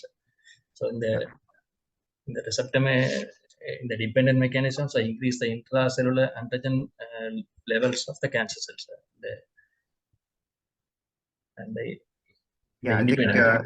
Yeah, read about the androgen local production as well as the receptor splicing and receptor multiplication and receptor mutation, and there are about 5 or 6 mechanisms you might come across when you read around this. And the most important thing is castration resistant or hormone resistant, even though we say hormone resistant, it is still not resistant. The tumor is still addicted to the hormones. It's just that they have find another way to sort of they have shortcuts to avoid the usual hormone pathways. So that's one important thing. And then as Nurad mentioned, there is clear evidence for the local treatment for the prostate in metastatic settings. And I think Nurad, the surgery is also sort of coming into the play, isn't it, for the local treatment? And I think there are a couple of trials I saw that some of the trials, they are still in phase 2 that showed some benefit for low volume disease for the, I mean, if you treat the primary, there is a survival benefit. Yeah, I think because of the time, I think we need to move. Yeah, we will move on. And one or two things to tell Bragalathan. I don't know whether he has talked about tumor flare or testosterone flare, and then intermittent ADT during treatment and anti-androgen withdrawal. Okay, the third topic, this is going to be interesting, and it is on pharmacotherapy. Pharmacotherapy in prostate carcinoma. It's going to be done by Dr. Dinendra Madhushankar. Dr. Dinendra, you have 20 minutes. Yeah, thank you very much, sir. Can you see the screen? Yes, yes, you can hear, and you can go to the sharing mode, please. Yeah.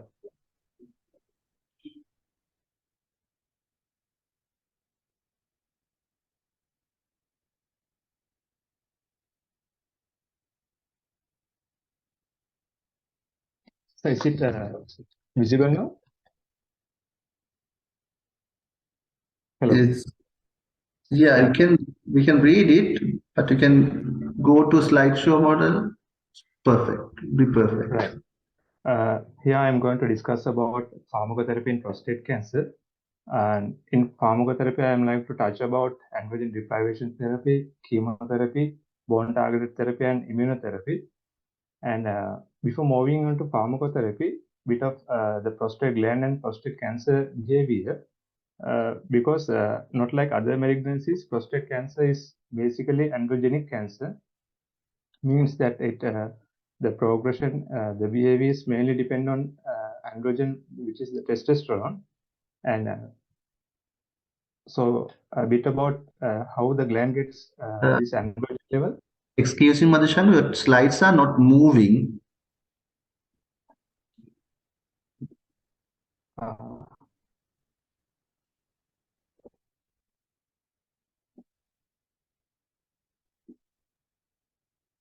Give me a second, sir. Yeah, sure.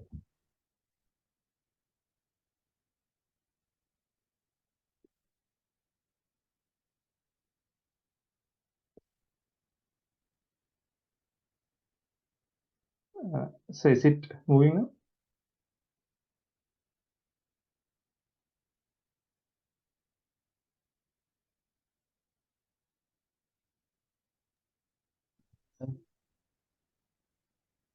You can see the second slide, but if you can put on Sorry, show model.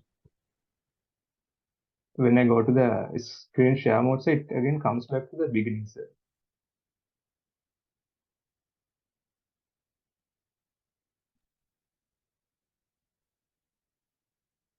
The admin can think of that.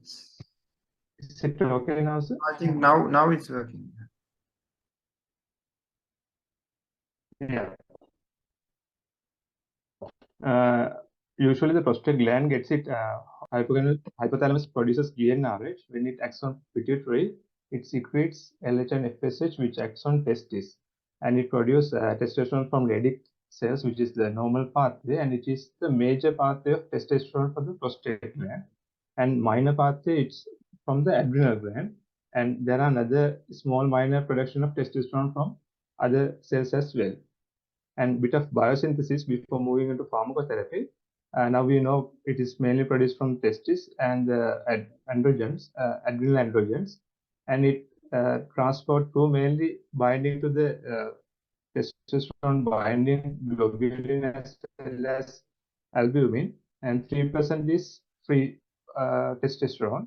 And when it comes to cellular level, it crosses the cell membrane and comes to the cytoplasm and binds to androgen receptors, and it will cause this phosphorylation and the DNA mechanisms, which will promote the cell growth and other mechanisms. So this is usual pathway of how testosterone acts on cellular level.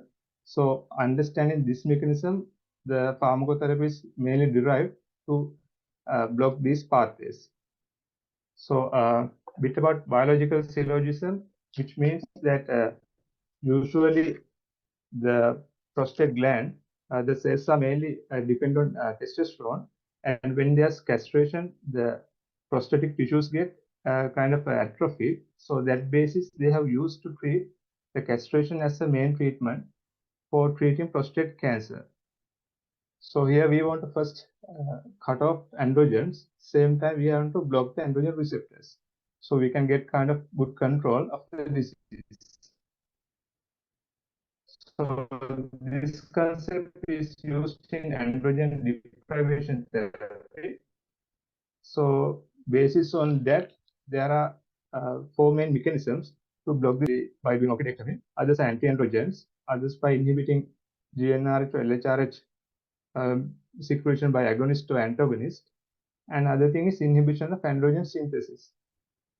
So it summarizes the drugs which cause this androgen deprivation: anti-androgens, cyproterone acetate, flutamides, and inhibition of GnRH by degarelix and goserelin, and inhibition of androgen synthesis by this aminoglutathione, ketoconazole, and arbiterone. And this also again summarizes the site of action and the mechanism of action. So coming to GnRH agonist, which is common as the goserelin use, it causes persistent release of GnRH, which will downregulate the pituitary, thereby cut off FSH and LH secretion, making testosterone levels goes down, thereby controlling the disease. So it is mainly currently the EU is recommending as a main mode of androgen deprivation, and it has depot preparations, which is they can use a subcut 1 to 3 6 monthly or yearly basis, and doses would be like 3.6 to 10.8 milligrams. And with this some trials they have shown that it was equivalent to orchidectomy. They can recommend like that. So what is the drawback of using GnRH agonist? The drawback is the flare-up phenomenon, where the initial usage of the drug can cause rapid rise of LH and FSH, which cause testosterone hypersecretion, causing significant, sometimes life-threatening complications like bone events or urinary tract LUTS-related events, and sometimes cardiovascular hypercoagulation effects. So how to avoid that? We can use co-administration of anti-androgen prior to 1 week, and we can continue up to 21 to 28 days. Because of this flare-up phenomenon period, we can cover up with androgen receptor blockers. So adverse effect of it, like more than 10%, they can get hot flushes, sexual dysfunction, and decreased erections and low urinary tract symptoms related symptoms. The next group would be GnRH antagonists, drugs like aberalix, degarelix, and they directly inhibit GnRH action from the pituitary, thereby direct cutoff of FSH and LH and reduce testosterone level. So comparing to agonists, this will cause direct cutoff of testosterone level and thereby controlling testosterone level within a rapid time, and it causes kind of 84% reduction within 24 hours of administration. And the other advantage, it doesn't have flare-up phenomena. So doses would be like starting from 250 milligrams the first month and then continuing with 80 milligrams monthly subcut doses. Adverse effects like hot flashes, injection site complications, and this liver enzyme elevation, and sometimes they can have histamine-related side effects as well. And other problem is their preparations are kind of short-acting preparations are there. Bit of comparison of agonist and antagonist. Agonists are they act within 3 to 4 weeks, and flare-up, yes, there is flare-up, and PSA failure is high.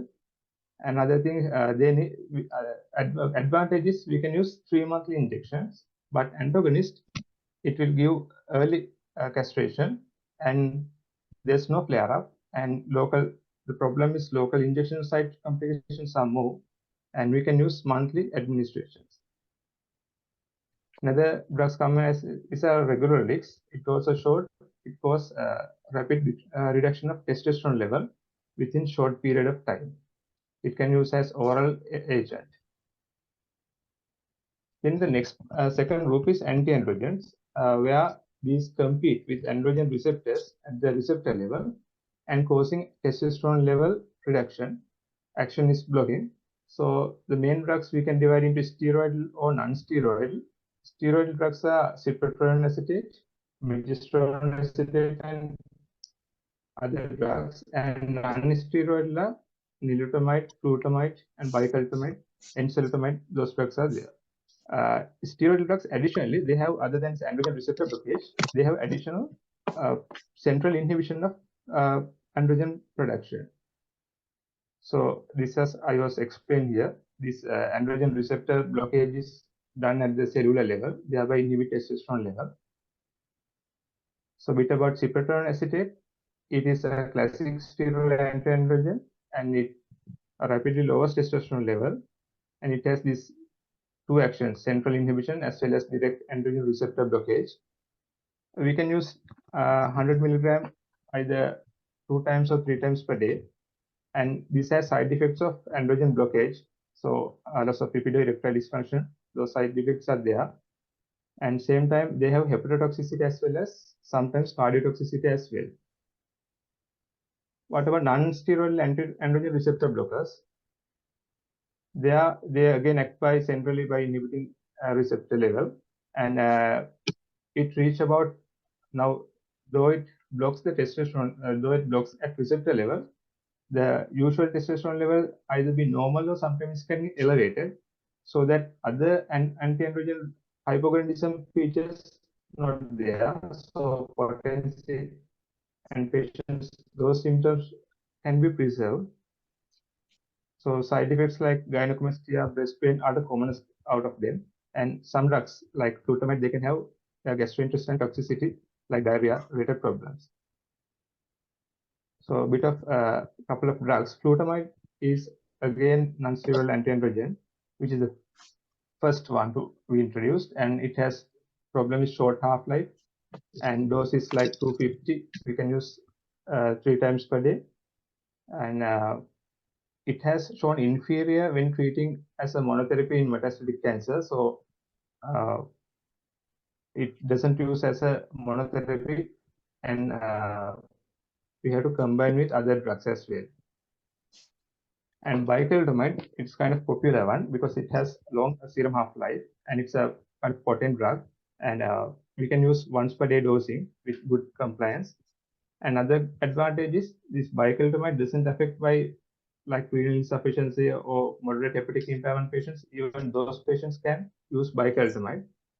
So it's kind of a good drug, and there are evidences says that as a monotherapy, bicalutamide is as a dose of 50 milligram is not good, but if we increase it up to like 150, we can use it as a kind of medical or surgical castration level. So again, problems like gynecomastia, those things are there. Then bit of nilotinamide, again, it's a plasma half-life is more, and it has hepatic clearance, so liver function should be assessed. And dosing is single dose of 300 milligrams, and there are side effects as well.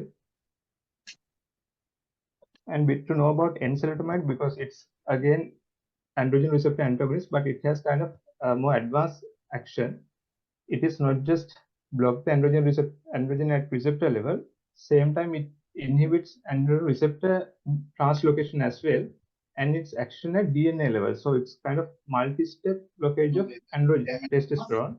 So it has superior effect rather than other conventional androgen receptor blockers. So same side effects are there, some fatigue, diarrhea, hot flashes, those are there. And the use of enzalutamide is evidenced by there are two trials, and as my previous colleagues and others have said that these trials also all are previously explained. One is Uromet trial where metastatic prostate cancer, and other one is RCN trial. Then we'll come to the next group where the inhibition of anti-androgen synthesis. The drug is aminoglutamide. Bit about this. Now, normally this androgen is coming from testis. Now here they are going to block the adrenal androgen blockage, where they inhibit cholesterol getting converted into pregnenolone, thereby it cut off adrenal androgen synthesis. So here the problem is it's not only cut off adrenal androgen, same time it will cut off other adrenal hormones, mainly aldosterone as well as cortisol. And it's kind of medical adrenalectomy. So these patients, though we get this androgen blocking effect, same time we have to cover up patients this deficiency of adrenal hormones like aldosterone and cortisol. So when using these kind of drugs, we need to cover up those things with hydrocortisone, as well as we have to monitor the side effects of those hormone blockage. And another androgen blocking drug is the ketoconazole. We all know it's a antifungal agent. It's an azole which is kind of orally active.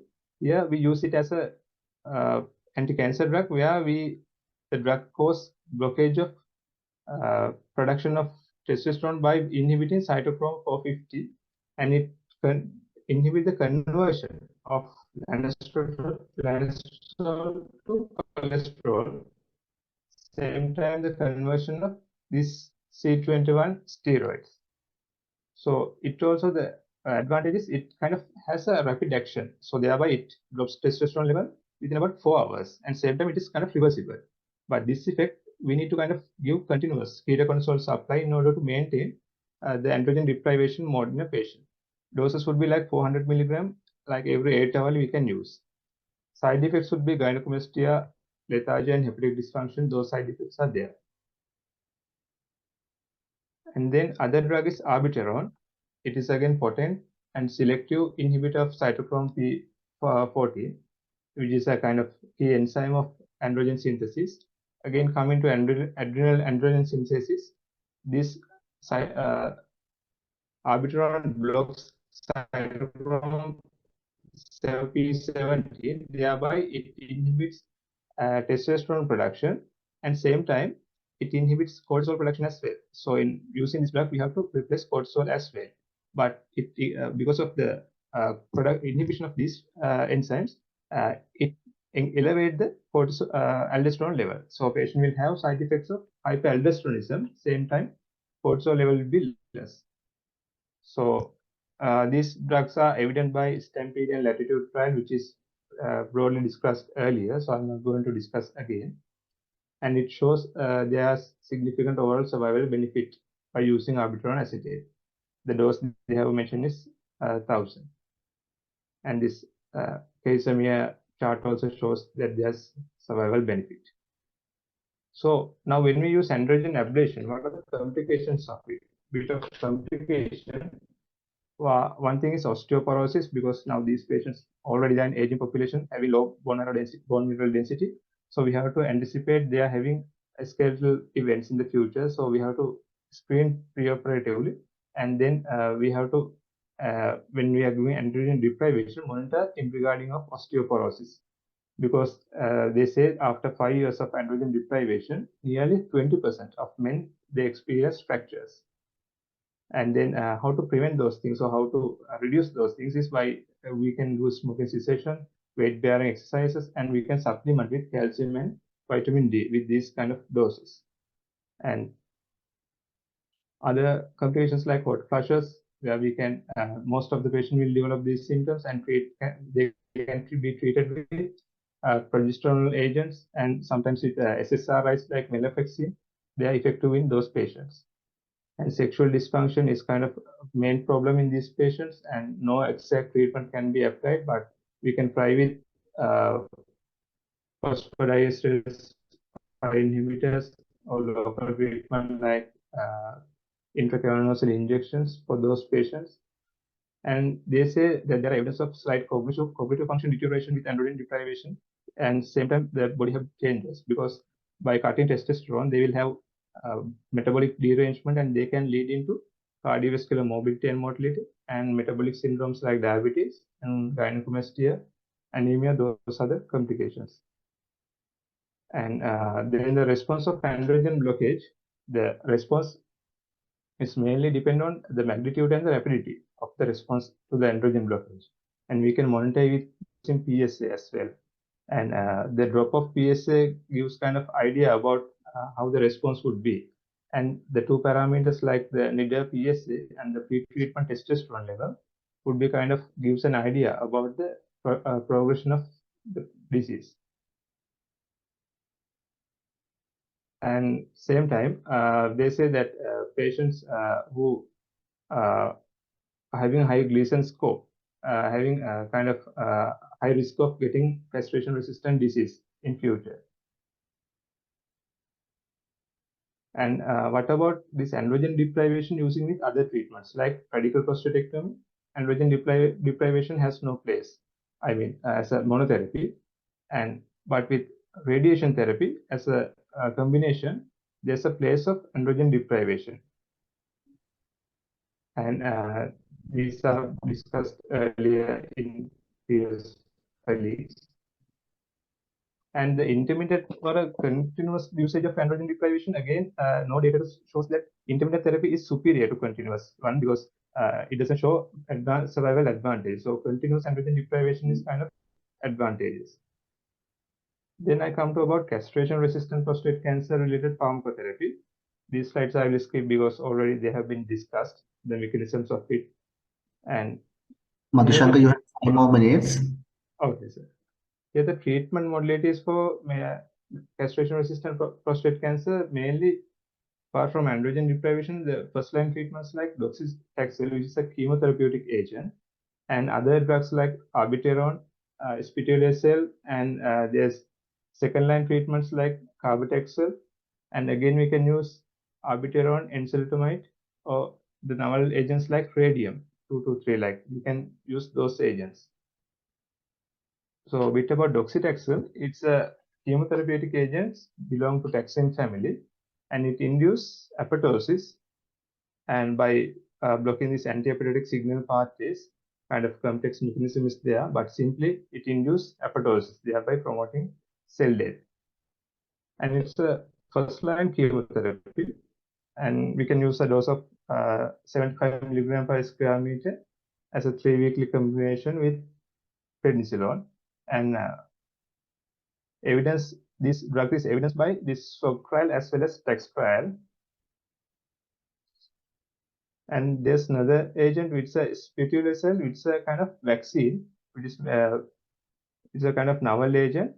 The mechanism of it, they got blood cells from the patient as they isolate their antigen presenting cells, and they insert the agents which will detect the prostate specific membrane antigens, and they again re-inject to the patient, and these antigen presenting cells now activate patient's immunity, thereby the T cells mediated immunity targeted to the patient's prostate tissues, malignant prostate tissues, thereby destroying prostate cancer. So it's a kind of a novel agent which is well tolerated. It's a vaccine.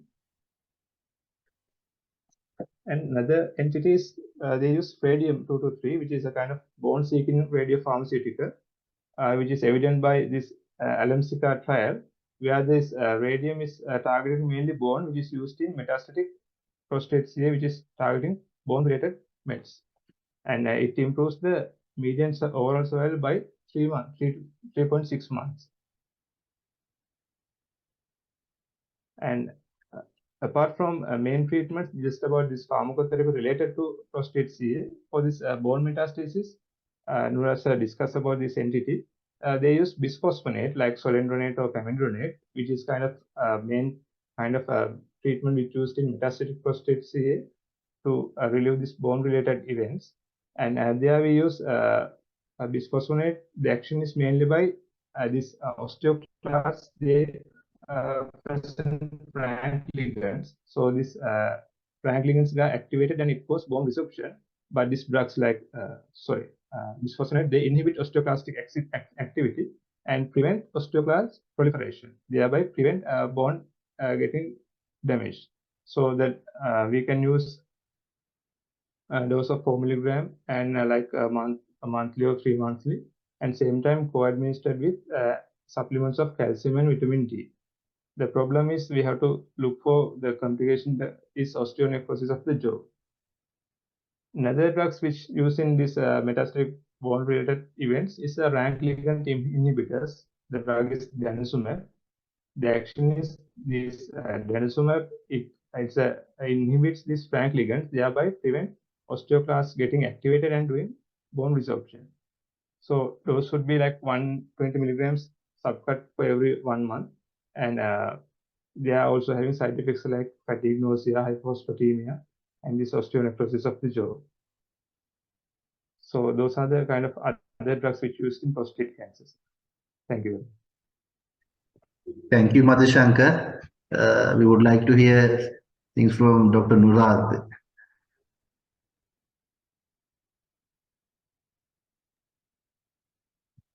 Yeah. So again, a comprehensive overview, and I think it took us through from the old drugs to the new. So diethylstilbestrol, I think it used to be used when I entered the training in 2009. That was actually used. It does. I mean, it's effective, but it has a lot of toxicity, and in fact, even when I went to my overseas training in Manchester in 2015, also some of the older consultants were using it. So it certainly does reduce the it does work, but side effects are not, it's not a well tolerated drug. Moving on to the novel anti-androgens, I think the key difference between enzalutamide and abiraterone. So abiraterone, you have to co-prescribe steroids. So some of our local oncologists feel that with a population of diabetic patients, that enzalutamide might be a better option. And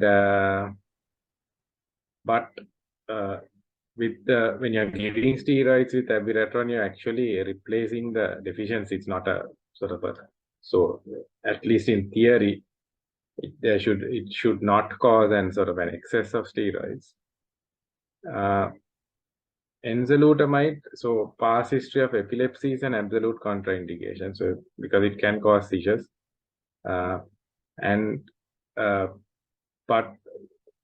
so if you are worried about steroids, then enzalutamide is a better option.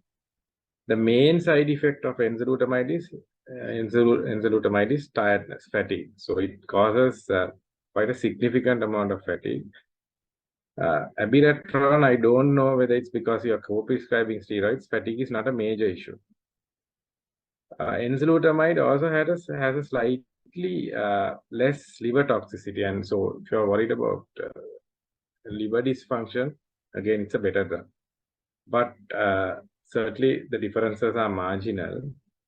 And in our setting, because there's such a huge price difference, enzalutamide is about 20 times more expensive than abiraterone. Certainly, if you consider the 1/4 of the dose, if you consider 250 milligrams of abiraterone, it's about 20 times more expensive because of that, our preference is certainly to go with abiraterone. Yeah, that's the main thing that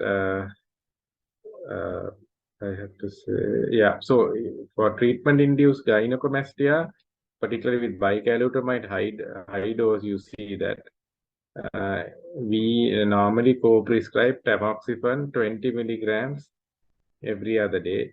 You can also give radiation and so on, but that's not something that we practice. Generally, with tamoxifen 20 milligrams every other day, the gynecomastia settles.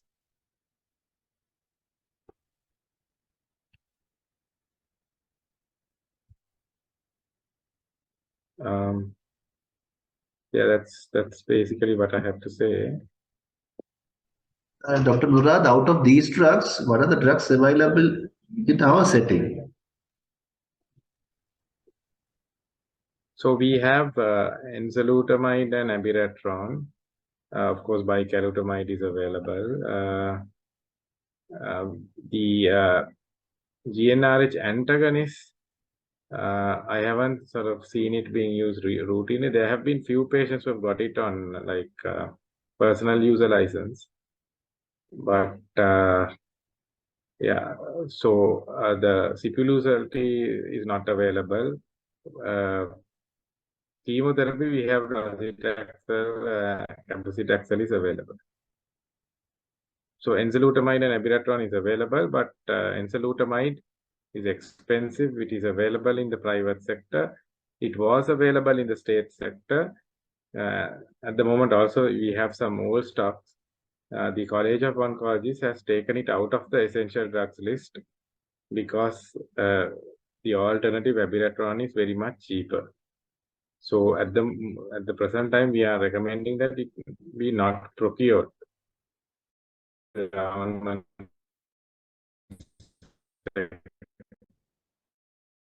the crisis resolves. Dr. Gobi, Anuruddha sir, Dr. Nishant. Yeah, I think Taha, considering time factor, and Rinendra have covered most of the things. We can move to the next session. And Taha, shall we upload all the presentation to our website so then future and even we can refer these presentation because this contain all the information. Exactly. And next to the video, just a presentation like sets we upload the College of Surgeons. We can upload all the presentation. That will be nice. YouTube channel, no? There's a Kalana has made a Slough's YouTube channel. All these are there. Yes, sir. But the just a PowerPoint presentation as well, sir. So then we can get copy and get some information if you are doing some presentation. Yes. Yeah, useful. Yes. Thank you, Tata. We move on to the last talk. It's article discussion. We have two articles, one on radical RT, another one on oligometastatic prostate cancer. It's going to be done by Dr. Muhammad Nabil. Dr. Nabil, over to you. You have 20 minutes.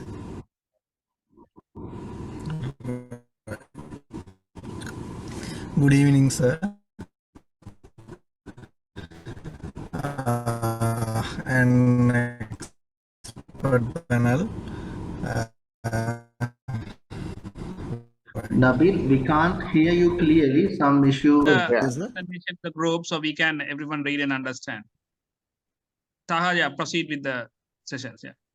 Yeah, I mean, the second paper was on oligometastatic prostate cancer, which is a currently burned topic. So we all want to read around it. Whether it is oligometastatic prostate cancer, it is synchronous, metachronous, or oligoprogressive prostate cancer. Dr. Murad, anything about oligometastatic prostate cancer? Any new things?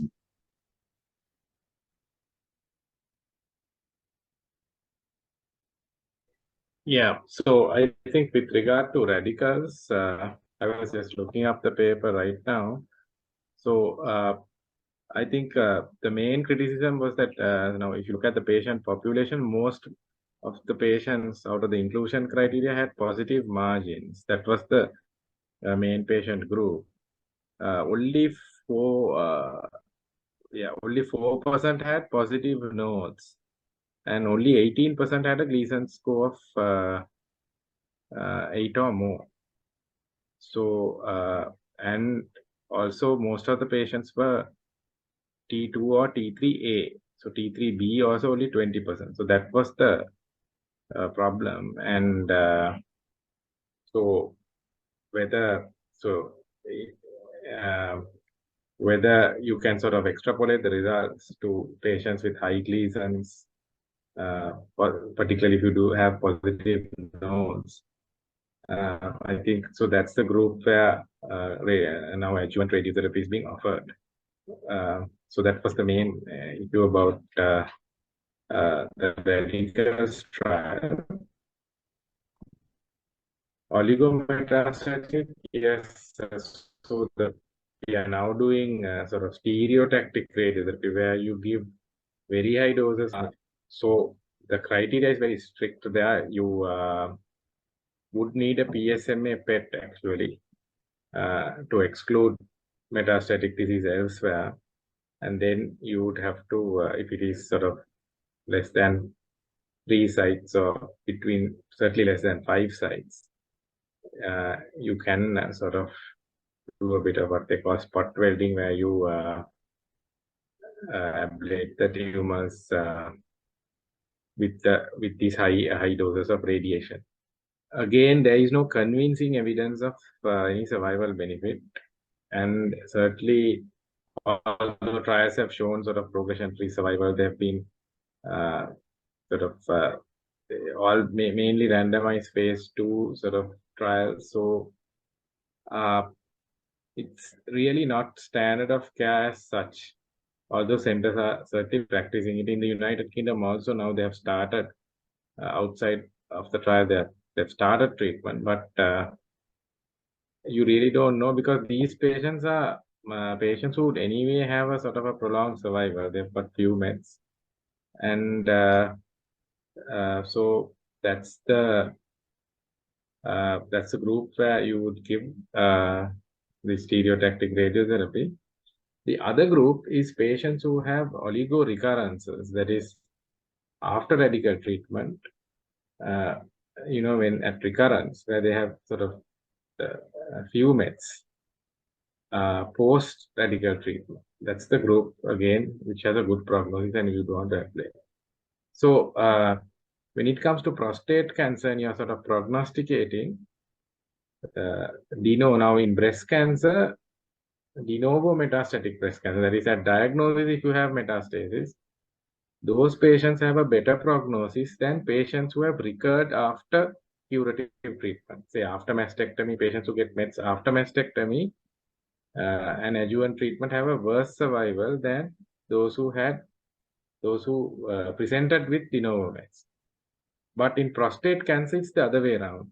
Patients with de novo meds have a poorer outcome than those who have metastatic recurrences after curative treatment. So again, and the Stampede trial mainly had patients with de novo meds. So that's one of the criticisms with the Stampede trial. So the oligometastatic patients with oligometastatic disease, particularly those who recurred after radical treatment, either surgery or radiotherapy, that's another a good prognostic group. Again, a group where you would want to sort of embark on metastatic directed treatment. So that is a group where this stereotactic radiotherapy is being practiced. Again, not really standard of care, and certainly in our setting, we cannot deliver stereotactic radiotherapy in the government sector as yet. But certainly in the private sector, it's possible. But again, whether it's cost effective, whether we're actually achieving anything is uncertain. But that is certainly the sort of trend in Western countries.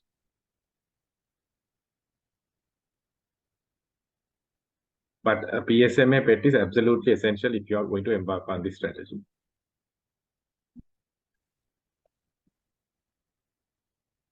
Yeah, exactly. To plan MDR, metastatic directed therapy. Anything to add, Dr. Gobi, Anuruddha sir, Dr. Nishanta? Any comments? Any advice? Any questions? I think it was a good session. I learned a lot and it was very useful. Gobi, Dr. Nishanta? Yes, I think we have come to a 2.5 hours time and must be time to conclude the session. We have to thank Dr. Nurad for the lovely comments. We learned a lot as a team, and I think trainees have to be proud to learn all these from the people like Dr. Nurad. So write your own notes, keep your presentation with you, and please upload to the website as well. So then, future also we can use as a reading material. Thank you very much. Thank you for inviting me. I enjoyed the session very much. Just a suggestion, I'm wondering whether next time it might be better to sort of have a few cases also so that we can discuss maybe around cases. That might make it a bit more. Dr. Nurad, our plan is first we discuss the like this series, then we close to the exam, close to the Viva, we will have a different ball game like cases and discussion. Oh, okay. Like okay, yeah. Right. Thank you. Thank you. Dr. Nishanta? Yeah, thank you so much, Nurad and Anuruddha sir and Gobi. It has been a wonderful session and we learned quite a lot. And for all the trainees who has made an extra effort taking into the consideration of the last week's responses and the follow-ups. So I think it's been 2.5 hours. I think we'll have to wind up. Before we wind up, I need to make 2 announcements on behalf of the president of the SLAUS and the secretary and the education committee. First announcement is the exit exam. We know that the CST role exit exam, which is done in collaboration with the Royal College of Surgeons of Glasgow. The part 1 will be held on August 25th. So the SLAUS secretary and the president has asked to sort of notify all the candidates to submit your applications before 30th of June. And you must have received an email by this time. Please go through the details, and you need to make the payment through the College of Surgeons payment portal, or you can ring them up and ask them how to do the payments. And then get yourself registered before the 30th of June. That's the announcement number 1. And number 2 is, as you all know, the all-important SLAUS 2023, the annual meeting in collaboration with the SARC Association of Urological Surgeons will be held in this November. And President and Secretary has reminded me to remind everybody that there will be a brainstorming session which will be coming up in probably next week or the following week, and ask you all, everybody, to join and sort of contribute with your innovative ideas and your input as members to make this event a great success, because this is one of the best occasions that we can make our SLAUS kind of shine in the region. So please do contribute and do look forward for your notifications, and please join at least online to make this event a success. Please join this brainstorming session, which will happen probably next week. And thank you all, and thank you very much. And I wish you all a very pleasant night. And thank you, everybody. Thank you. And with that note, we come to the conclusion. I should thank the sponsors also, CIPLA, our sponsors as well.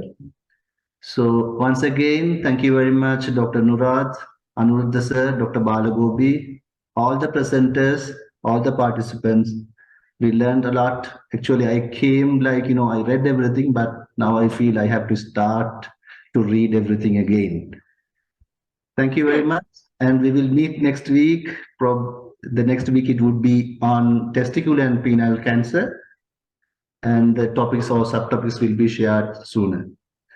Thank you and have a good night and a nice weekend. Thank you. Good night. Thank you. Thank you.